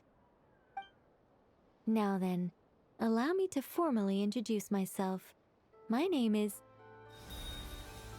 Nicole. No, I didn't read that. Stop! Alice! I can't believe it! I had a whole speech prepared. I'd agonized over every single word. She always picks the worst moments to ruin other people's plans. I'm so sorry about that. Alice took the liberty of devising some bespoke self-introduction magic. Self-introduction magic. But I could have sworn I deleted all of the triggering conditions for it. How did it bypass everything? Oh gosh, this is so embarrassing. This is a very different side of Nicole than what we're used to. Is she not used to face-to-face interactions? Wait, do we know why she can't speak? Or is it mentioned like later in the Archon quests, or is that just like a unknown type of thing?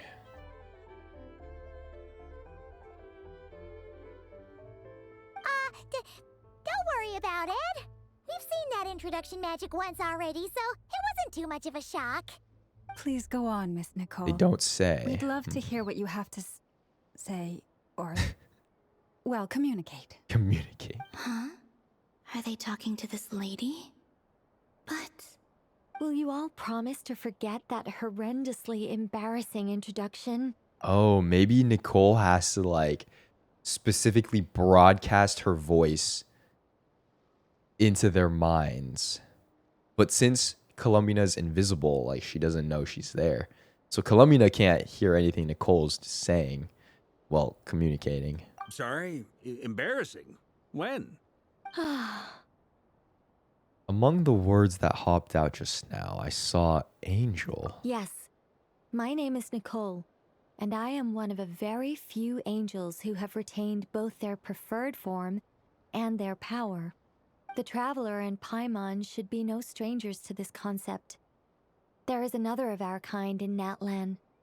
They call her the Lord of the Night. Alright! Paimon remembers her! We've never seen her in person. Yes. Well, I have retained more of my power than she. It's because I don't have a long-term duty to fulfill. To be more specific, no. We'll be here all day if I get into the specifics. Moving on. If I'm not mistaken, you are here because you wish to learn how one might reach the moon beyond the sky. That's right. Is that something you can give us any guidance on? Yes, I do know a way.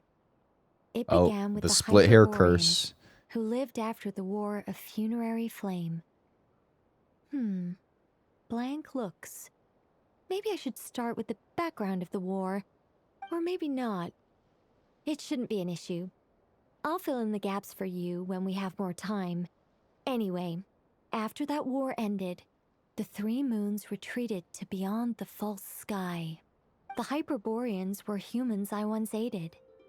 They accepted the civilization and creations bestowed upon them by the angels. But despite accepting many blessings of the angels, many among them still held on to their faith in the moons. They were reluctant to accept the new order, even after the War of Funerary Flame. They sought to contact the moon goddesses beyond the sky and receive their guidance.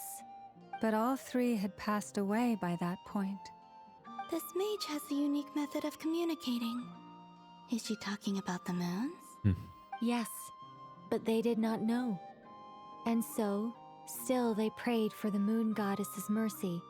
After building titanic structures that consumed vast amounts of Kuvaki, at last they glimpsed the moons and heard their voices. But of course, they were gravely disappointed. For it was then that they realized the three moon goddesses were dead. Oh, that's such a sad story. It is. Humanity was in a very sorry state at that time. The angels who had once aided them were gone, and the war of funerary flames had left them homeless and destitute. Just a second, I gotta ask. How relevant is all this history to the task at hand? Well, I mean, it's... Okay, it seems we've drifted into irrelevant narrative waters. It's been a while since I've had the chance to speak inside someone's head. As soon as I got started, I lost control and the words just flowed out like a waterfall. What I'm trying to say is... Right, yes, that's it. The relevant part is the ritual created by the Hyperboreans. The fact that they bypassed the false sky and saw the true moons implies that they successfully built a connection between Teyvat and the outside world. Which means, with enough Kuvaki and a sufficiently stable connection, it should be feasible to send one person over the border.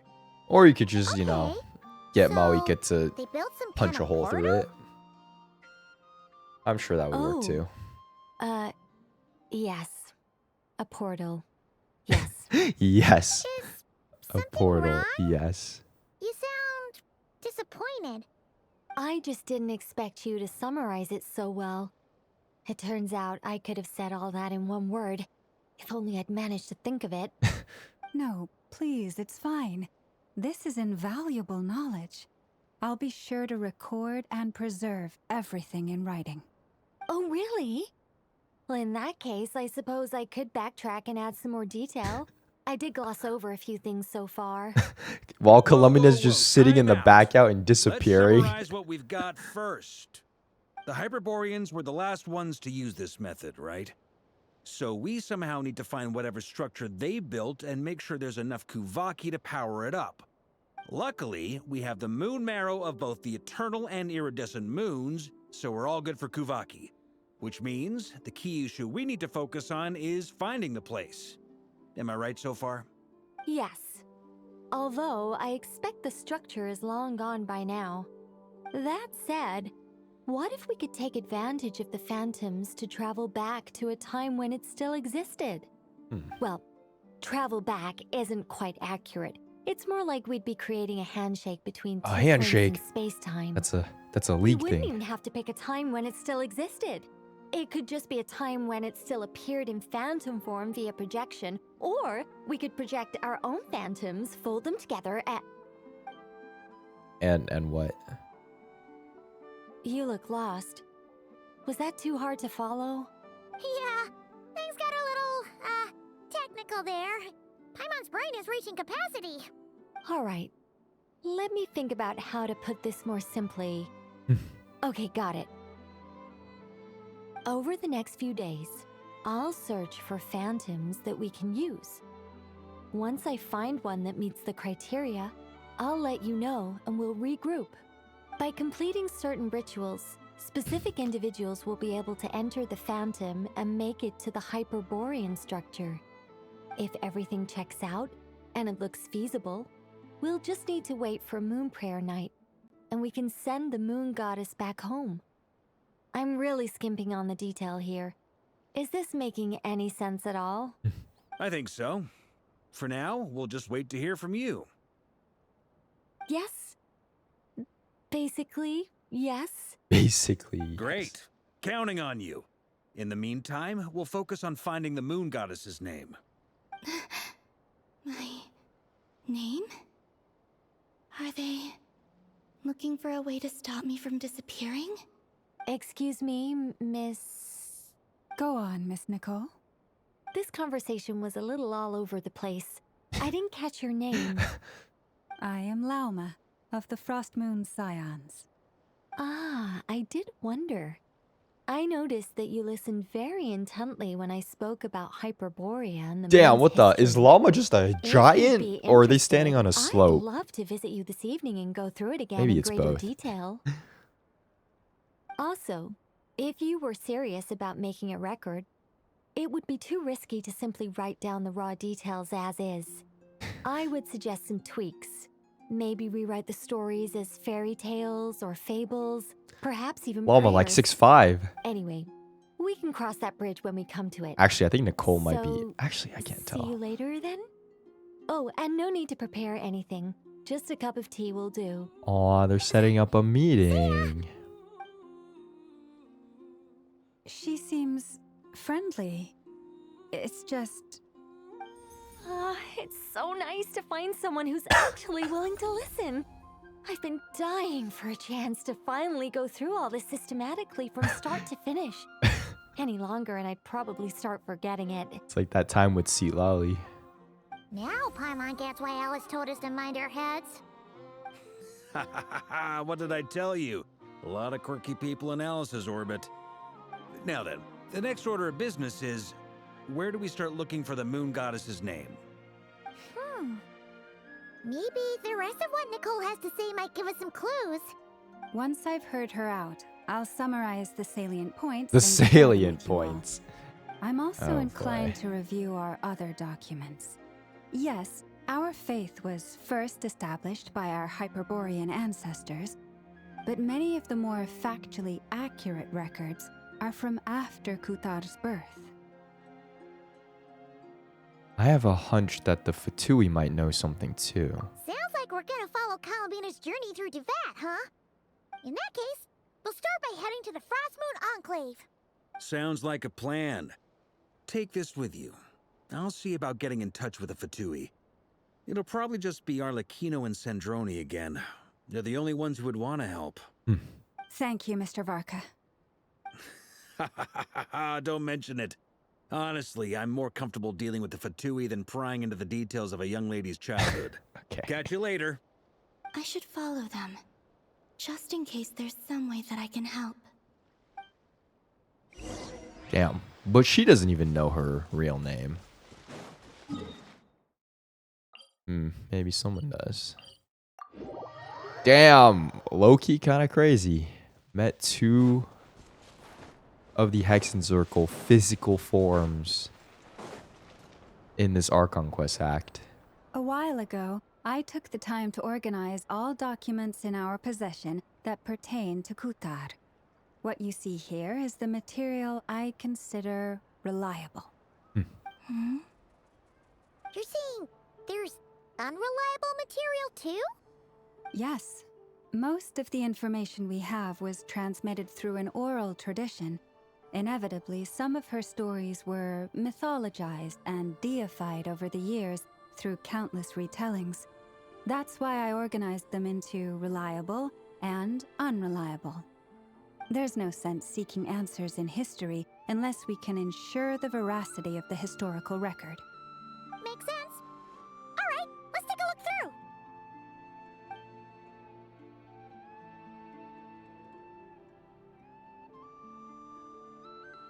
Clear and concise would be one way to describe the writing style of these historical records, but you could just as easily describe them as terse and dry. And since Llama already knows the material like the back of her hand, the quest to find any new information in these texts is tough going. Almost all these records refer to Kutar instead of Columbina. Although neither of those is her real name. Paimon's not sure what point she's trying to make. What we can gather from these records is that the Frost Moon Scions worshipped her as a god, placing impossible expectations upon her.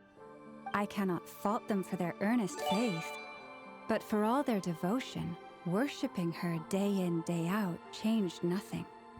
I imagine that Naomi, none thank you for of the it tier resonated with 1. Columbina. Thank you, thank you, thank you. It wouldn't surprise me if, even back then, she had already begun to reject the name Kutar and everything it represented.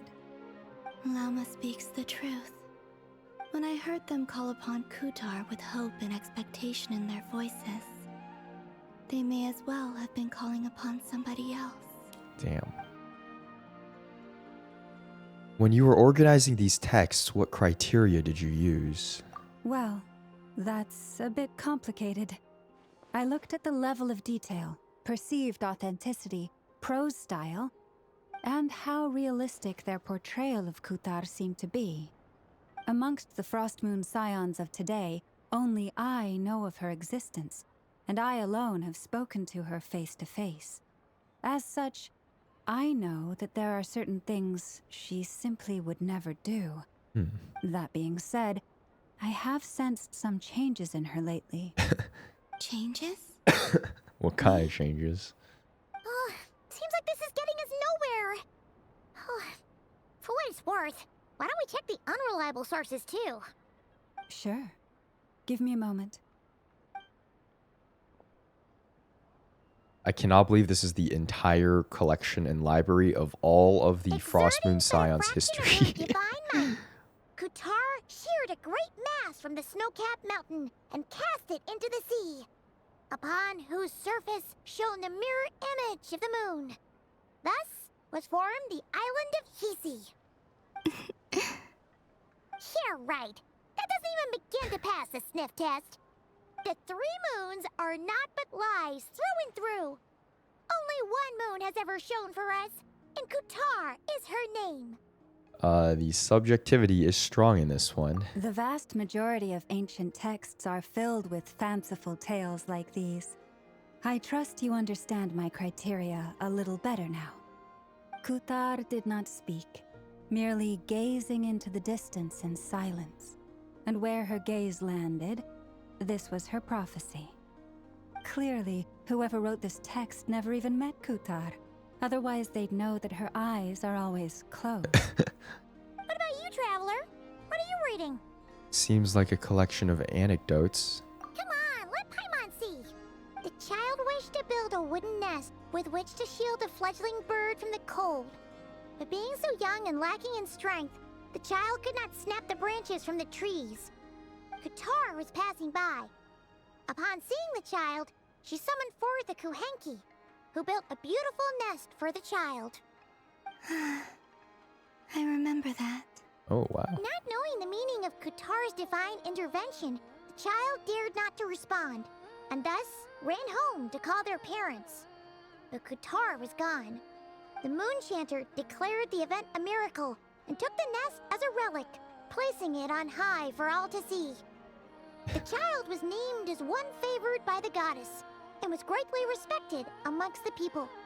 Yet, no further miracles were bestowed, and this matter was forgotten in but a few years. Any thoughts after reading that? If it's true, it gives off a somewhat lonesome feeling. Yeah, Columbina probably just wanted to join the kid in making nests. Ah. I'd originally considered this a fabrication, because Kutar did not perform any similar actions in subsequent records. But now that I think about it, it does seem like something Columbina would do. It's just that... She didn't know how other people would interpret her actions. She was probably worried about making things difficult for people. And so, she gradually stopped joining in. Yes. Oh, that's so sad.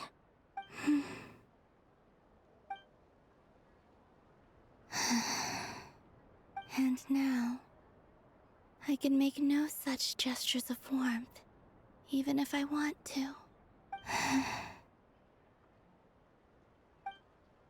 Still no name. That's a bit of a shame. Damn, okay. But we did learn some interesting... That is their entire collection and library, I suppose.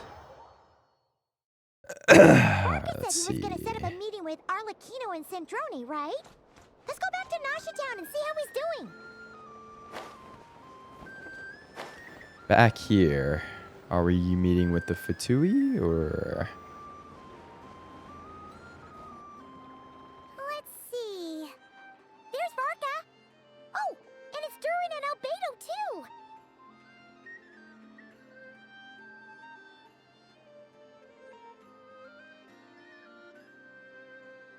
Yeah, this is pretty much the same place we bumped into each other last time. I convinced them to stick around a little longer. We were all waiting on people, so I figured having a little company would help pass the time. Ah, so you've been waiting for us? Does this mean that you've already arranged things with the Fatui? Sure does. Now you're back, we can go meet up with them together. How'd your investigation at the Frost Moon Enclave go? Well, we didn't find out Columbina's true name. But apart from that, it went pretty well.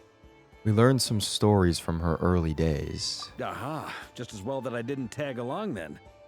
I'm sure our moon goddess wouldn't want every man and his dog knowing all about her private life. Still, desperate times, desperate measures, I guess. Someone had to do it. So, Varka was waiting on us, but what about you two? Are you waiting for Alice? Oh, no. We already met with her. We discussed that experiment I mentioned to you last time.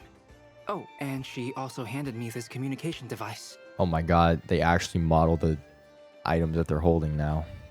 That's right.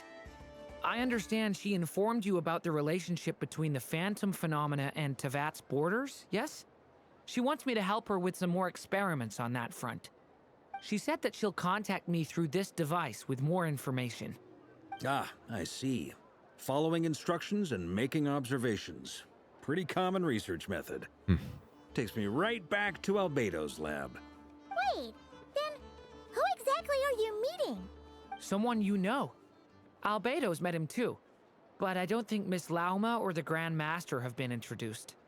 Introductions are overrated. Oh my god! Especially in cases like this. Andy! You! So? It's not like the academia has prohibitions against going abroad. Oh my god. Also, I applied for leave. I've been writing to Hat Guy since obtaining a human form. I've Hat already brought him Guy. up to speed on everything that's been going on in Nodcry. Hat guy. Turns out, I actually have heard that name before. Oh? Then why did you react the same way I did? I only knew the name, not the fella. Not the fella. But since we're all here, let's do some introductions for what it's worth. I'm Varka, Grand Master of the Knights of Favonius. Lauma, Moon Chanter of the Frost Moon Scions. And I'm a Driosh from the Vahumana Darshan of the Sumero Academia. Okay. Hat Guy. Good to see you again, Mr. Guy.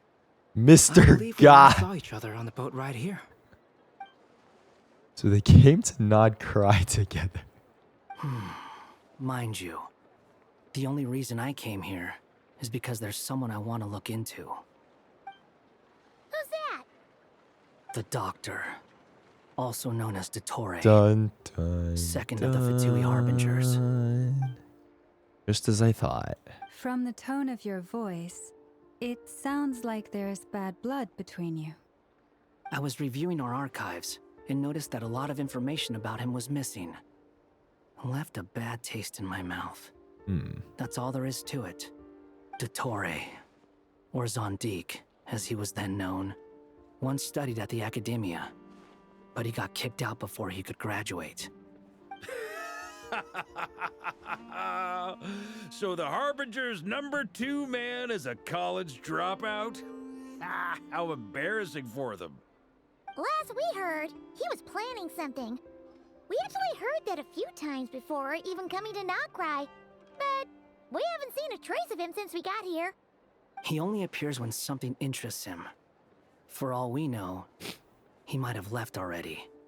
But the fact he did something here at all is worth noting. It'll fill a couple extra lines in his file. Why does it sound less like a file you're writing and more like a criminal record? Anyway, we were just about to meet 2 of the other Harbingers. Want to come along? You might learn a thing or two about him there. Sure.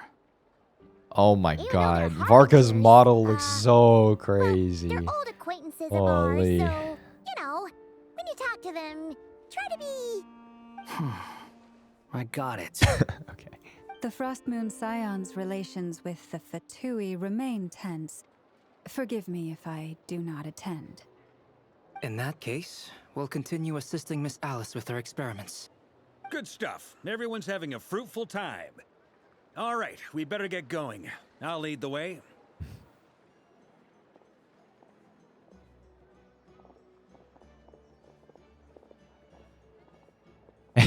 Hey, Andy. Hmm?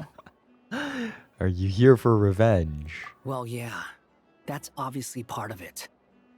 But I'm not the only one who has a score to settle with him. Neither you, nor Lesser Lord Kusanali, nor I want to see him meddling with things again. Fair enough. One other thing. When we return, let's talk about Columbina. What's the hurry? Don't worry. Pigeons always know which way home is. What?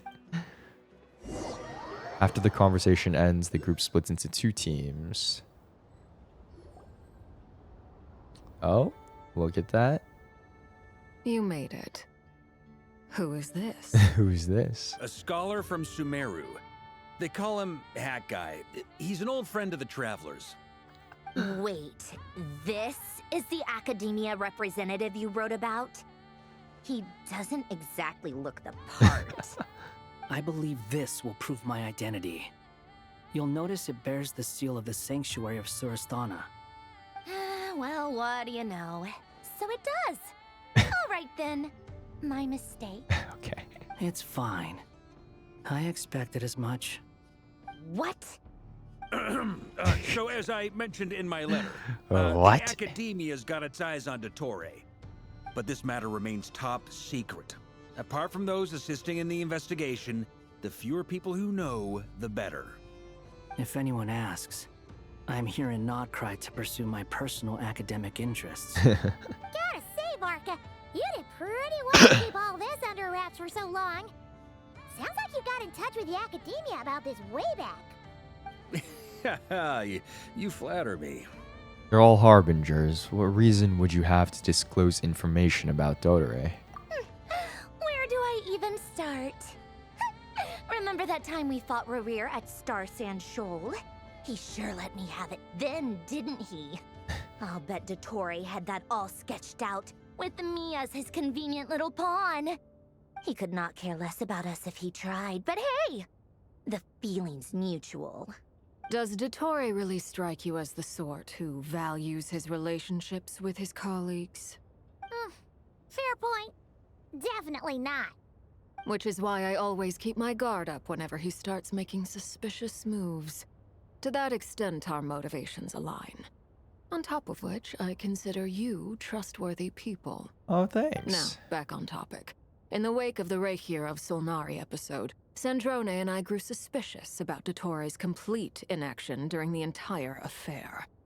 So we tried to find out what he'd been up to, but unfortunately to no avail. He never lets anyone in on his plans. The more he cares about something, the more secretive he gets. Oh. Indeed. He's letting Perhaps little information he believes that slip. by keeping a low profile, he can avoid trouble. But that trick isn't going to work on his colleagues. Yeah, I mean, he's been researching the ancient moon's remnants. And he's been trying to get his paws on the moon marrows. Only an idiot would believe he doesn't have something more planned. With this in mind, I returned to Snezhnaya and relayed my thoughts to Her Majesty the Tsaritsa, entreating her to have him recalled. That's pretty direct. Did the Tsaritsa agree? Yes. I made it abundantly clear that the Fatui's business in Nodcry is almost concluded, and we do not need 3 harbingers in this territory. Her Majesty concurred. Accordingly, Dottore has returned at her orders. I imagine he is continuing with experiments, which no one besides he would ever have any interest in. Common sense might mean nothing to him, but he's not stupid. He knows that no good can come from opposing the Tsaritsa. Smarts alone won't get him all the way. He needs the Rooster's resources and Regrator's Mora. both of which the Tsaritsa can strip from him by waggling a finger. But doesn't he have a track record of publicly following orders while going against them in private? He probably has it down to a fine art by now. Wouldn't put it past him. We worked together on a research project once. Only briefly, but it was enough to show me that we're fundamentally different people. He has no interest in doing things methodically, stage by stage. Damn, 4 harbingers All over the here. place, and the Well, moment 2 his curiosity ex-harbingers. is satisfied, or he gets the results he wants, he disappears. The only similarity we share is that once we set our minds on doing something, we will see it done, whatever it takes. Oh, we definitely saw some of that in your battle with Rerir. You got so competitive. Ugh, do not remind me. Then I believe we all concur. Dottore will not simply give up. Fantastic. Now this is turning into a whole day of unpleasant memories. Ugh. Are you talking about the moon marrow stuff? He also strikes me as the kind of person to disregard experimental regulations, ruin all the equipment, and go way over budget. Then leave the first person he can find to deal with the fallout. Exactly. This one time, he was running some high-temperature They're just experiment ranting and about the him. substance exploded. But does he care? No. He orders his subordinates to open the device so he can observe the results, which causes the gas inside to leak out. That gas was poisonous. If I hadn't been there, who knows how many people might have died. And after all that, he left while I was still cleaning up after his mess. What a waste of time, he said. Waste of time? What is she doing? He wasted my time! What was Columbina doing? You've been bottling that She was up like for a poking while, her. huh? Hat guy, I must say, you seem awfully familiar with internal Fatui affairs. Especially when it comes to Dottore. Thank you, Lady Harbingers, for providing such valuable information. I have no other questions for now. So I'll be on my way. And he's dipping. He didn't even answer. He's just leaving. You're just gonna leave? You're welcome to join if you want. Ugh. Just when Paimon thought he'd finally mellowed out. He makes quite the impression. Bro just dipped. I'll say. I've met tons of headstrong people, but not many of them would join me in bad-mouthing Dottore. Anyway, back to the main agenda. Barca, you said that Columbina has gone missing? Or rather, disappeared. Yeah. We're working on building a connection between her and this world. The simplest method is to find out her real name. I've actually asked her that question before, but she said she didn't know. Considering our relationship, I doubt she was lying to me. Considering our relationship. Could have given you a pseudonym. As far as I recall, she was never dispatched by Her Majesty to claim a gnosis or anything like that. The Tsaritsa's plans had long contained a place specifically for her. I always thought that was weird. What could she do that the rest of us couldn't? Knowing what we do now, it's probably something related to Kavaki, right? More than likely.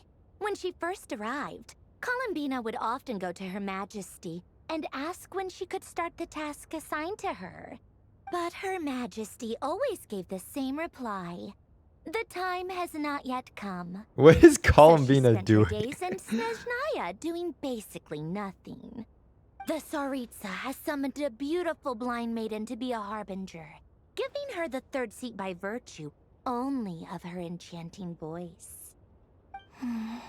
It was a dumb and stupid rumor, but the reality of the situation made it hard to refute. And what happened after that?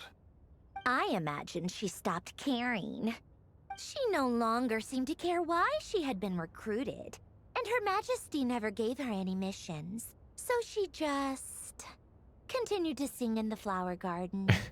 For my part, I was busy. So busy, in fact, that watching someone be that idol had me fuming. But still, I got the sense that she had long been used to a life of other people claiming she was needed when she wasn't.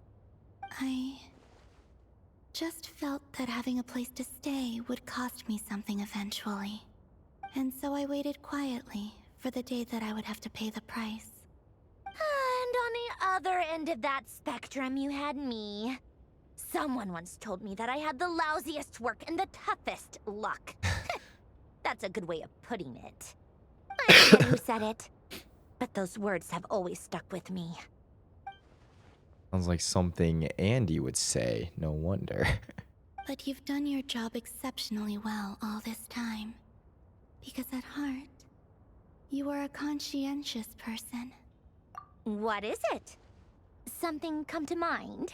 It's nothing. I'm just even more eager to learn her name now. I want to shout it to her from the rooftops. That makes sense. Nothing screams you are needed like your name shouted from across the town. Well, good luck with it. But if you ask me, Columbina is still the most shoutable name. What is that supposed to I'm mean? so used to it now. After all the arguments we've had, I can't be bothered trying to remember another name for her. Nor I. Sandrone. Harlequino. Chat further about interesting moments from Columbina's past. Oh. Huh! It's a Sealy! Does that mean Nicole has news for us? Ladies, I thank you for your hospitality. If the chance ever comes up, I definitely owe you both a drink sometime. I'm sure it will. You can make your own way out. Heck, you've been here enough times, you probably know your way around better than I do. Okay. Okay, time to do what adventurers do best. Follow that Sealy!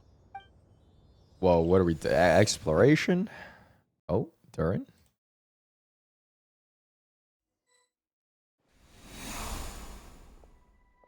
Here you are. Ooh.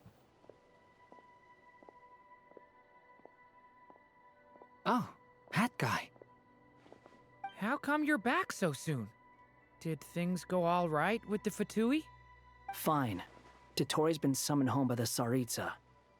Couldn't get much more than that. How about you? Any progress with the investigation? Unfortunately not. We've tried everything. Different phantoms, different locations, different points in history. But the results were the same each time. Abyssal monsters roaming the land. People crying out in despair, with no hope of being rescued. Every time I see it, I can't help but think, is this what it was like in Mondstadt when Dragonspine Durin attacked? And if I fail in the task I've been given, will I create yet another tragedy?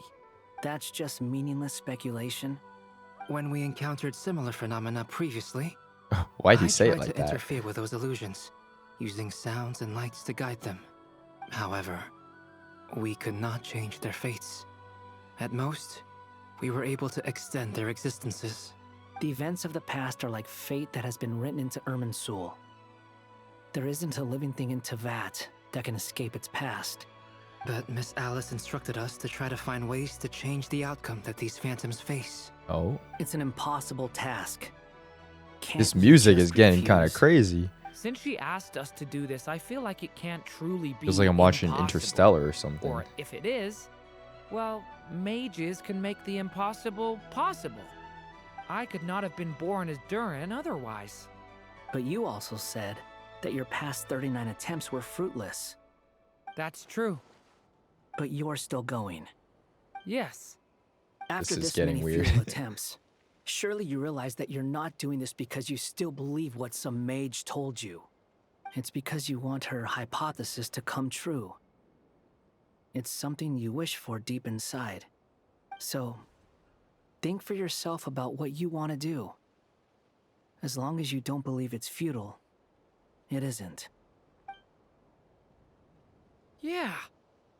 Previous experience indicates that we cannot touch the phantoms, which limits the effectiveness of our interventions.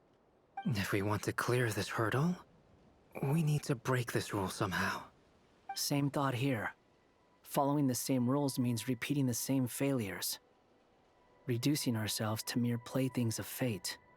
So you mean we need to figure out a way to make contact with them despite knowing that we can't? Yes, and I suspect that's something only you are capable of. Everything in Tevat is logged in Irminsul, but the withering that once occurred in Sumeru was a sign that the Great World Tree was being corrupted. This corruption allowed things that should not have existed in Tevat to appear. This is tantamount to rewriting reality to an extent. You're saying abyssal power might be able to affect those phantoms? No one's ever tried it before. If you're gonna try it, it'll take courage. And you have to be confident that you can control it. Is anyone there? Has anyone seen my daughter?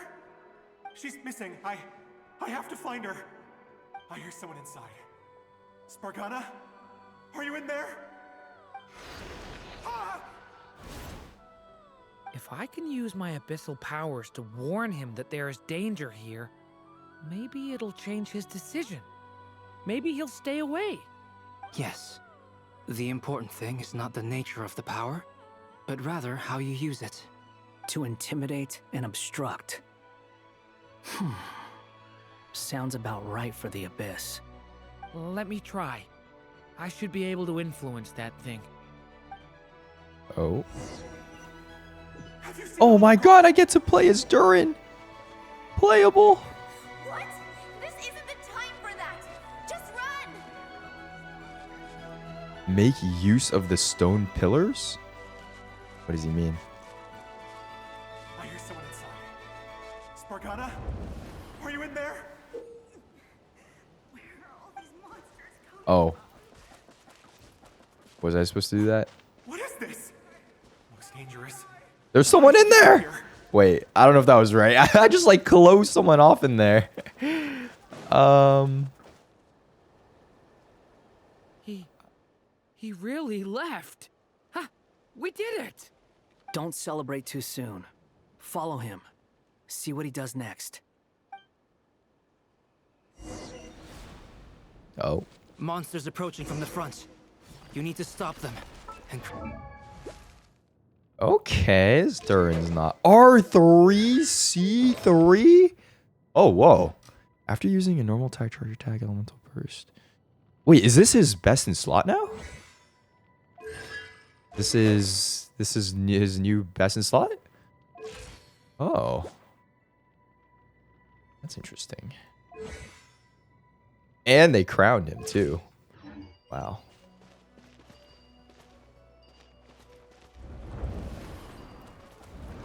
No, there's a monster ahead. I got you, bro. Go.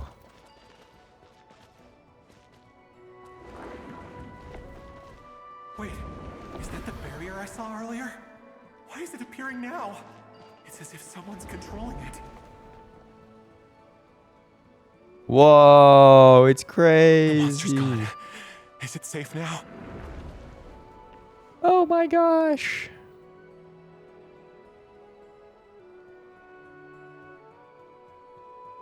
The barrier's gone too.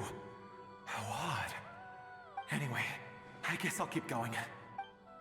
Quickly, let's keep up.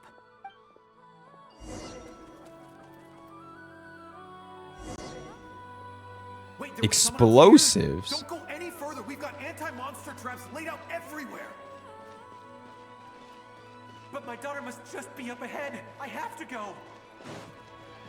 What do you mean explosives? You're gonna die, bro. Okay.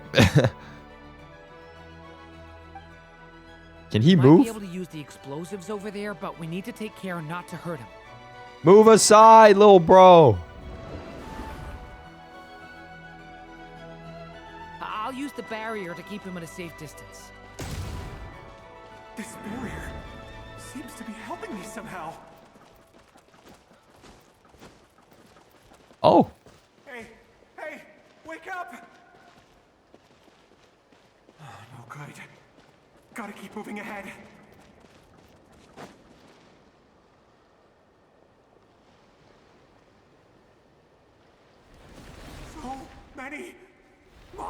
That's a lot of barrels. Bro, get up! What are you Still a chance, doing? Durin. Use the traps. Oh my god.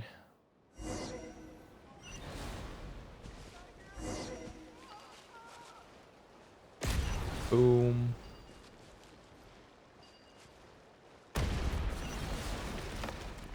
Oh gosh.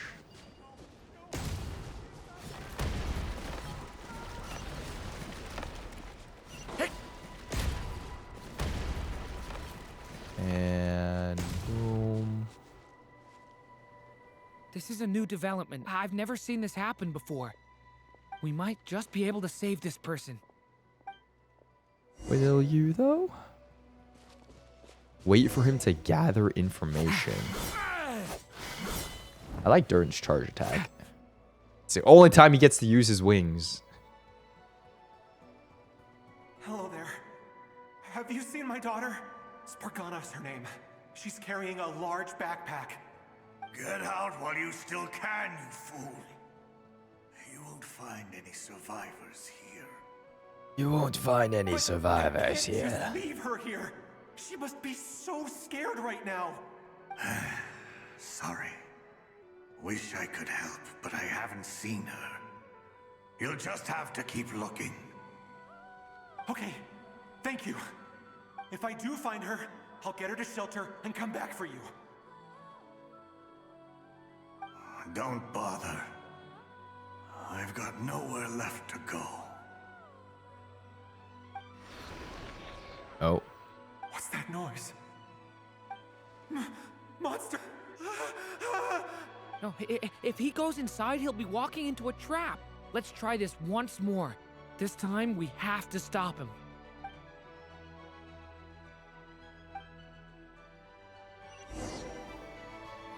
Okay, so I need to block this off so he doesn't go in. Why?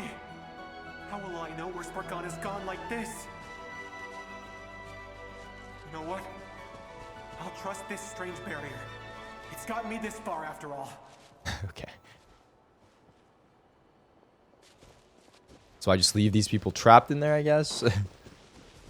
Alright. What's this? Spargana, are you there?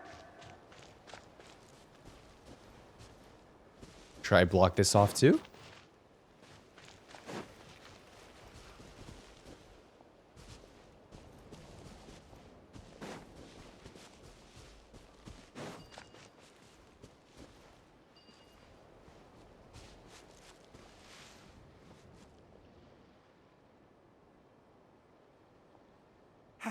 Hello, I'm looking for... What the? Looking for what? Everything here belongs to me. They're jumping him? Get him, boys! Oh my god. What the hell? Bruh. Oh my god. Okay, so I guess I should just do that. Why? How will I know where Spargana's gone like this? You know what? I'll trust this strange barrier. It's got me this far after all. Alright, come on, little bro. Let's go. What? What's this? Hey! Let us out! I need to use the bathroom. He takes his time though, right? He stands there for a while. I'll be right back.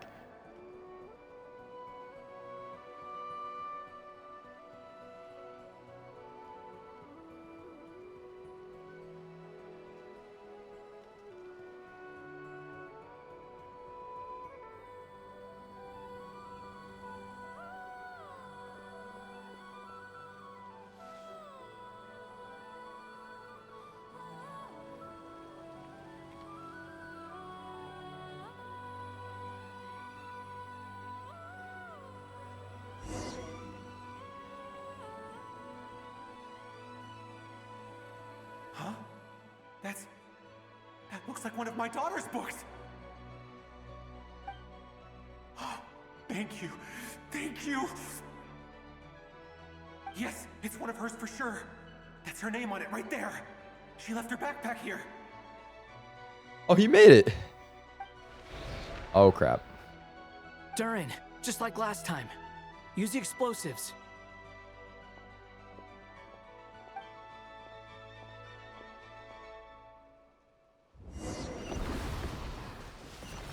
Boom. Boom. Boom. Boom. Boom. Boom. Oh crap. He might be cooked, bro. It won't work. There's not enough left. If he makes it in, he'll die. But then, this clue could be the key to him finding his daughter. It might not be the only one. Better he misses that clue than loses his life. I guess so. Or you could just... I wish we could tell him to hurry up, you know? I wish we could, like, write out... Stop him, Durin. We can't let him get any further in. Go faster. That's my daughter's book. She's passed this way. Why? Why won't you let me go in? I've searched and searched and searched just for this. But how will I find her without any clues? Oh. I no longer have anywhere else to go.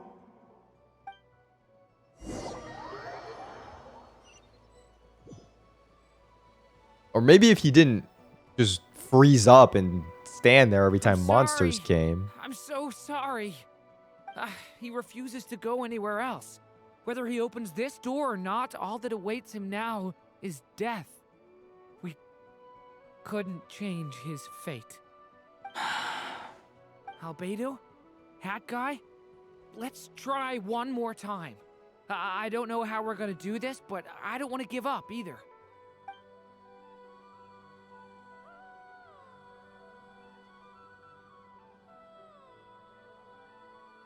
Why am I here? What's going on? All these scenes running through my head. Oh, what the? Where are they from? Huh? What's going on? Give it everything for the 5 bits. His reactions have changed.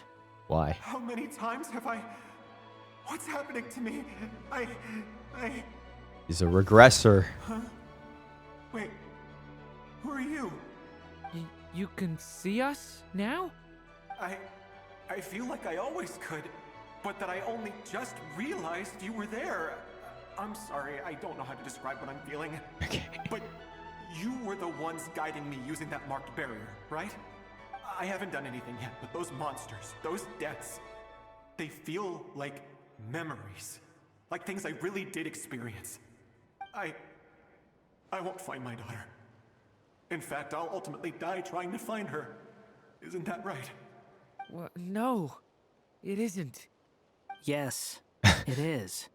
Even so, we're trying to find a way out of this. You've not seen my daughter either, have you?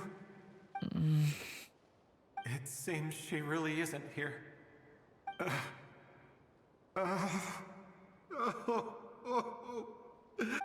I'm sorry we couldn't help you.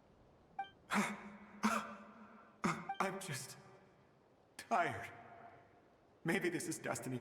Maybe it doesn't matter how hard I search. How long do I have left? Experience says 15 to 20 minutes. Oh my god. 15 to 20. Thank you for all your help. He's so brutal. You look exhausted too. Now's not the time for you to start pitying us. It's not pity. I'm just realizing that I've only got 10 or so minutes left. You know? Damn, that's sad though. You say you're from Mondstadt, yes? A place with windmills, where people enjoy limitless freedom? And you're from Sumeru, where they've built an academy into a giant tree? Yes. It seems you've never heard of either place. Those names are unknown to me, I'm afraid, yes. Have you heard of Hyperborea? I have, but I heard that it was destroyed in the distant past. I see. That was where my ancestors once lived. What about Delphi Pytho? Was it later rebuilt? I've never heard that name. Then what about Sal Vindagnir? I have seen that name on stone tablets on Dragonspine. But I'm afraid the only things left of that place are its ruins. I see. Sure enough, there was no way to turn this around, huh? I'm sorry. I was the one who asked to chat, but it seems like we're too many ages apart. There's barely I thought he only had any 10 ground or to start 15 from. minutes left. It's all right. We did hear something new, at least. From how you speak of your lives, things must be going all right for you, I guess. They are. Mondstadt is a place of freedom and happiness. There's a lot of good people in the church and the Knights of Favonius, and even outsiders find that it's an easy place to feel at home. We have festivals a few times a year.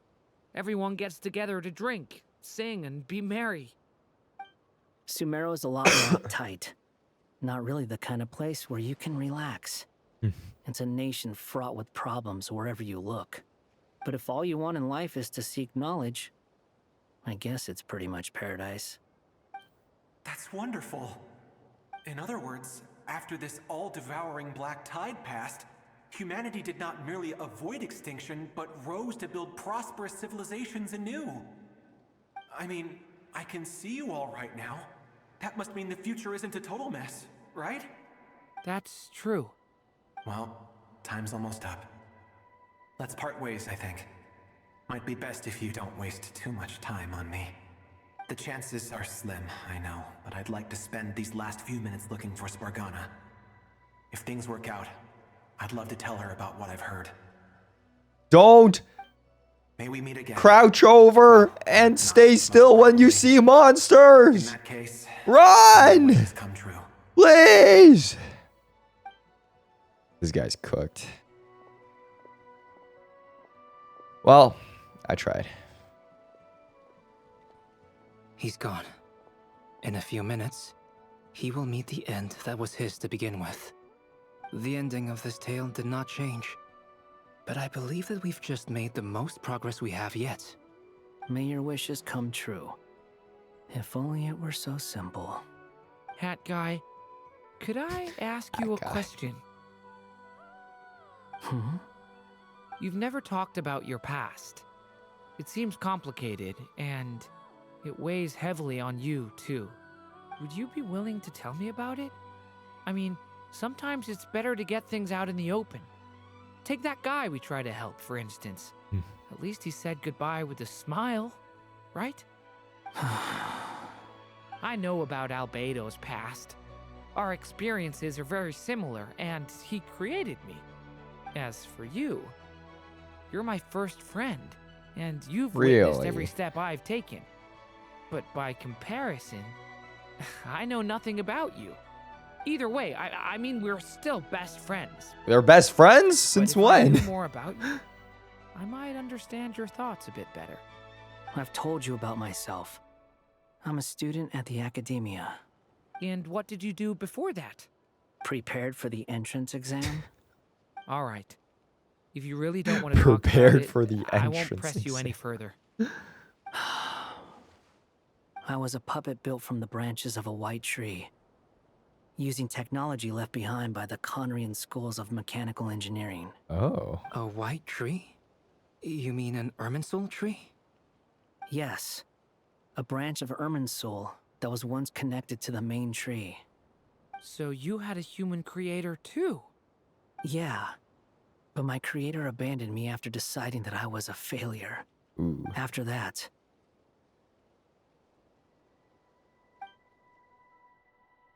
Goddamn, how long has it been since we've seen this form of him? Durin. Resisting the influence of the abyss, suppressing the urge to destroy, trying to do the right thing. None of these things are easy. But no matter how hard they are, trying to rewrite past wrongs is far harder. You asked me if you would create a new tragedy if you failed. I told you there was no point speculating about that. But the real answer is, yes, you absolutely will. That guy. But at least you've got people here to help steer you away from the wrong path. So, just keep aiming towards the light. I will. I promise. All right, break time's over. You think he'll ever get a buff? Oh. Hello? Durin speaking. Hello, friends, it's me. What have you been up to, I'm detecting some unmistakable fluctuations here at the border. The amplitude isn't particularly high, but they're completely different signals from the ones before, and the scale is comparable to those I've detected previously. Alice, we were unable to save that person. However, he appears to have retained a portion of the memories gained through that cycle, and was able to hold a conversation with us. I see. Well, that is rather odd indeed. It definitely merits further attention. Could I trouble you to keep trying the same approach? I need to gather some more data. Counting on you. I should probably have Nicole come and check this out as well. Oh, that's it? Damn. Okay. It's like 2.5 hours. Interesting. Uh-oh. There you are. What the hell is I was worried this? you might stop to collect treasure chests opened by the Seelie along the way. It would have taken you so much longer to get here. Oh my god. Another conversation I cannot hear. Cutery with the I am 10 delighted to gifted. see Hey, that you yo. understand what takes Thank priority. you, thank you, and thank you, that thank your you, thank adventurer's you. instinct has not swayed your resolve. Really, I must Huge applaud shout you out for to it. Cutery. You should If you did know. get a gifted sub, please do thank your gifter. Okay, I'll try and keep it short. My senses are telling me that this is where we shall find the entrance to the ruins. Wait, is this Act 6? Cool! Well, what are we waiting for? Let's open it up and see! Patience. This was a sanctuary of great Oh, it's like the importance to prelude for Act Hyperboreans. 6? A special process is required to open the gate. Oh! Like the place that housed the Eternal Moon's Marrow? Seems like the ancients were very fond of making tricky gate puzzles. Okay, so what's the plan? Need us to do anything? And just the short version, if you can. Ah, all right then. I was planning to start with some background on the invention of these techniques. Are you sure you don't want to hear it? It's quite informative. Remember what you were saying about priorities? Fine. Simply put, we need 3 human representatives to successfully undergo a process of Kuvaki resonance. Think of it as a test from the 3 moon goddesses to see if the entrants are qualified, with the most recognizable qualification being Kuvaki. Pretty sure Lauma would ace that test. Oh, wait. But we need 3 people. I also have no doubt that the Moon Chanter would be qualified. But we would need 2 other people with the same constitution. Therefore, the most feasible method is not so much to follow the rules, but to figure out how the test functions and find a workaround. I've done some research, and it turns out the mechanism is rather crude. We'll simply need humans to stand before it who have sufficient Kuvaki energy within them. I'm with you so far. How do we get the Kuvaki in them? The easiest way would be transfusion. Take some Kuvaki from not Put it in the bloodstream? Put it into the bloodstream. What And the? get it circulating in the body. So we're going to cheat on the test? Precisely. There are other methods, but this is the simplest one. Cheating the system is much easier than trying to hide from it. Huh? Ah! Sorry? Does the idea of cheating upset you, Miss Lauma? No, that's not it. I suddenly had an idea. Oh, what is it? It's about Moon Prayer Night. I figured out a way for Kutar to join in the festivities. Huh? But as Paimon said, we need to have our She's priorities invisible. straight. She's fine. Let's get back to the test. I'll follow up with Nefer on the festival arrangements. Oh, okay. Anyway, is this really the best method we have? A Kuvaki transfusion sounds dangerous, no matter how you slice it. If you think that's dangerous, wait till you hear the other methods. I'd be more than happy to go through them if you'd like. Okay. There are several. No need, we're good. Let's go with this one. Okay. Very well. Kuvaki transfusion it is. Now, I should mention that the risks can be greater or lower depending on individual compatibility. It would be rash to simply infuse the Kuvaki and hope for the best. If the body rejects it, the reaction can be quite severe. The symptoms are similar to another condition that some people living here suffer from. known as congenital Kuvaki sensitivity. So, before we execute our plan, I will perform a simple test of my own to see who is compatible and who is not. Once that is done, we will have to complete the resonance process as rapidly as possible. The participants must remain stationary while the Kuvaki circulates and bonds with them, and they mustn't eat or drink anything. What? No eating or drinking? That's some hardcore fasting. They'll all be monks by the time they're through. How long will they have to keep that up? 3 days. Oh, Damn. so long! And we still need to find 2 more people who are not just compatible, but also willing to volunteer. Wait, I'm surprised. Yeah, the traveler doesn't count. What are they talking about? She has the marrow inside her. Really? Don't you want to think this through? Haha, count me in too. 3 days without food? I can handle that. Miss Nicole has made it clear that this is the easiest way. The way I see it, there's nothing else to discuss. It's time to step up. Yeah, you're right. In that case, Paimon volunteers to be captain of logistics. She'll keep the fires lit and grab some spare clothes to keep you comfortable. Okay, Then we'll Paimon. start with you first, traveler. Please step forward.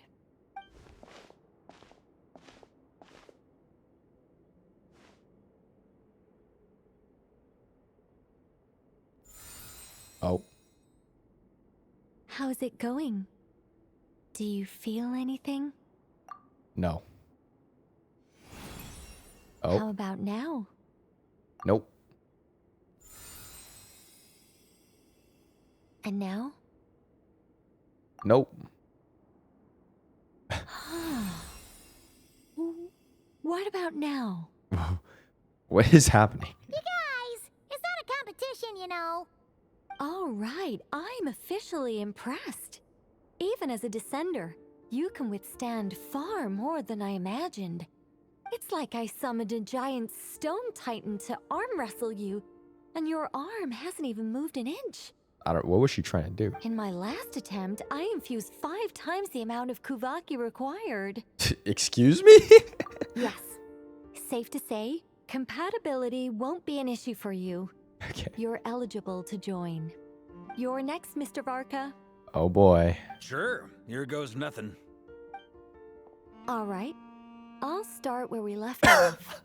5 times the required Kuvaki dose. Yo, what the hell? Whoa, whoa, whoa, hey. Why is she jumping straight? Whoa, oh my god. She did him so dirty. Ooh, no, not great. I kind of want to puke. She did him so dirty. Starting off straight with 5 times the amount. Dark horse with some hard liquor from Leo mixed in. You think this is funny? I just lost to a young lady in an arm wrestling contest. Okay. I'm never gonna live that down. My apologies. I'll lower the concentration and try again. Okay. Oh. How's it going now? I'm not as dizzy as last time, but I can still feel it pulsing around. In that case, you wouldn't be an ideal choice, Mr. Varka. Oh. Let's try someone else. Rip. Okay, let's go ask some of our other friends then. Damn, he just got little broed. That's crazy. Wait, what other friends are we talking about?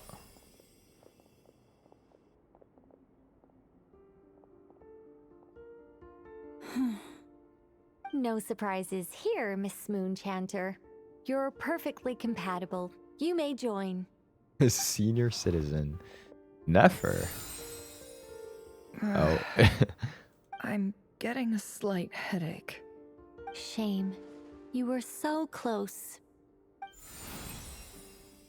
Whoa, time itching all over.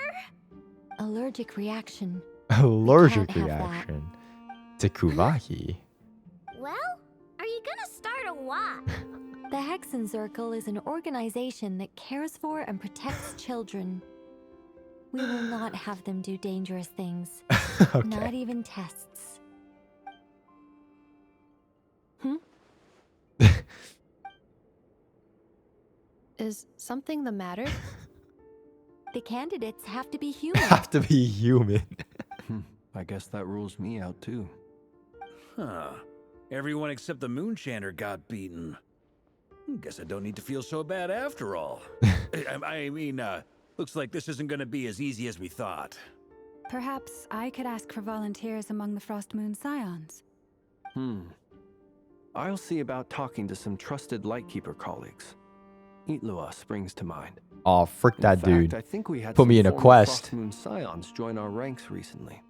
Can you give me the scientific explanation for how the test works? I can probably make some kind of test bot. Then we can just zip through Nashatown, going up to people and pressing a button to check their status. Wouldn't that be way easier? No. No. No elaboration for once. How about I contact the Knights of Favonia's garrison in the Wave Chaser plane? Shame that Lohan's already left. And that guy's even tougher than I am. I think everyone is tougher than Varka at this point. The moon goddess is clearly revered by many people. So why is she on the brink of disappearing? She mentioned that the world has rejected her from the very beginning. And when we fought the Reikir of Solnari, it seemed like she exhausted her power for our sake. Also, Paimon's not sure revered is the right word for how people feel about her. Gratitude, certainly. For my part, anyway. It's basic reciprocity. She helped us, so she deserves our help in return. Yeah. Even though she looked like she didn't care, Okay. she still saved a ton of people, including me. A review of the relevant data leads me to conclude that Miss Columbina is a good person. Yep, you bet. They really think so? I'm super surprised that Columbina isn't her actual name, though. I think it really suits her. It's light and graceful and... yeah, just a really pretty name. I know, right? Unfortunately, that's not our decision to make. Columbina. That was the code name the Fatui gave me. But it also came up in the song I heard when I was born. But... is that really all there is to it? What do I truly think of my own name? Is there anyone left who will still call me by that name? She told me to pick whichever name took my fancy. Why did I pick Columbina? Maybe because I felt she never wanted to become Tkutar and be worshipped as a god. Moon Prayer Night is getting closer by the day. We're running out of time. We need to look for other candidates. Oh. Then allow me to try. Where did she come from? What are you doing here? You contacted your friends via the Adventurers Guild. Sandrone has been keeping an eye out for something like that, so she informed me. Since I have the ability to accommodate a moon marrow, I should prove to be a suitable candidate. Why is Anefa just staring at her? Begin. I see. We can begin right away.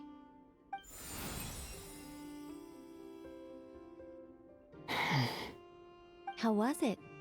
Did you feel any discomfort? Not at all. Then it seems we shan't need to look for additional candidates after all. Is she lying or not? Cool. All right, like Paimon said, the rest of us can take turns making sure the three of them stay warm and comfy. Then my job is to take care of the caretakers. I will ensure everyone receives food and accommodation. Okay. I'm ready as well.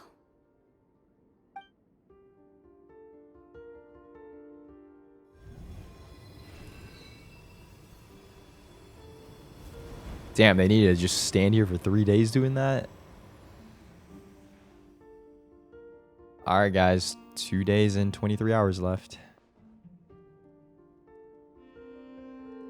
3 days is crazy. Just standing there like that, though. God. Columbina's just on the ground. You look like she died. Hello?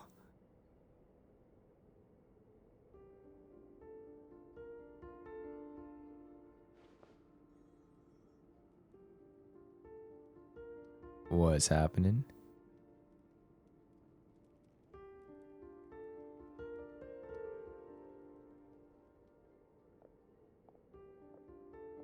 work is done. The sacred scroll shut. The stars grow dim, the people silent. The white sun sets, the silver moon rises. O path to the temple, appear now before us.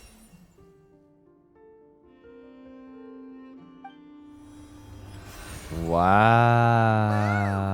It really opened. So that's what all this is about. They've been trying to open this gate. With a calm mind, this proved not too arduous. That is not what Come. she said. Let us enter.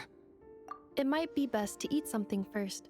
Take care to chew properly and swallow slowly. It will give your body time to readjust to the digestion process. They will head in soon.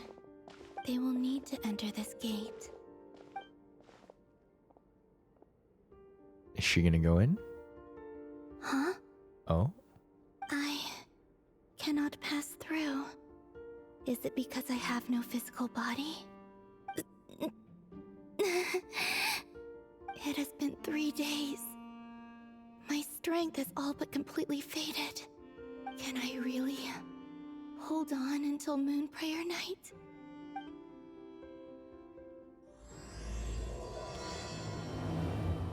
Act 6. What the? Okay. Seems like a good place to stop here.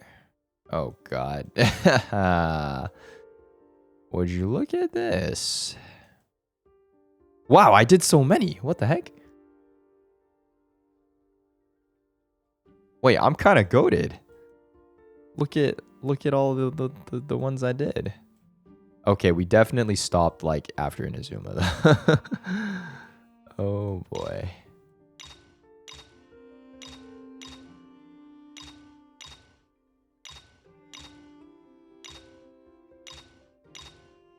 Fontaine, New Vale, Fontaine. Atlan.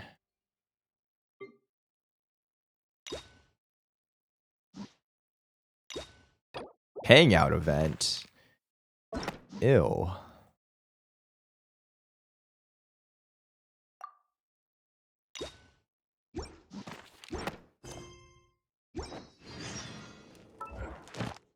Okay, let's see. Act 6, I think we'll be able to do tomorrow. Let me see how long it is. We probably did like 20 minutes of it already. Oh, this one looks kind of long. So we probably have like 2... Yeah, I think we have like 2.5 hours left of it, so... We'll probably be able to get through it tomorrow, though. And then I'm thinking... Friday, I'll either be busy because I might need to film something, or if I do stream, it'll probably be a horror game. So probably not going to continue on Friday, but I think the week afterwards, since there's nothing really coming up, we still have, another week after for the next half of Luna 4. Luna 5?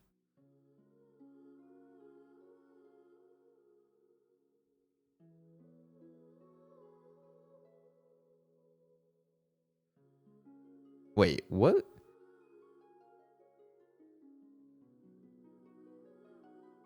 Oh no, this is Luna 4, right? Yeah. So we'll see. We'll see probably next week for this axe or this Luna 4's Archon quests. But yeah, I like that. Honestly, started a little bit slow, but definitely picked up the pace near the end. Introduced a lot of interesting characters, met Alice and Nicole. And I think Act 4 was pretty much just setting up, or sorry, not Act 4. I think Act 5 was pretty much just setting up for Act 6, right? So I'm assuming we're going to see the climax of this portion of the story happen in tomorrow's stream. But yeah, looking forward to it. So Cutery, thank you for the 5 gifted again. Thank you.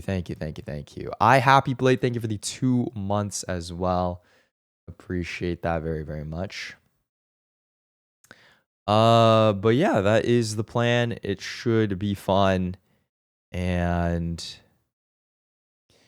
we will finish Act 6 tomorrow. So this will be probably the end of the stream. Well, actually, I should make some dinner. But yeah, thank you very much for tuning in today.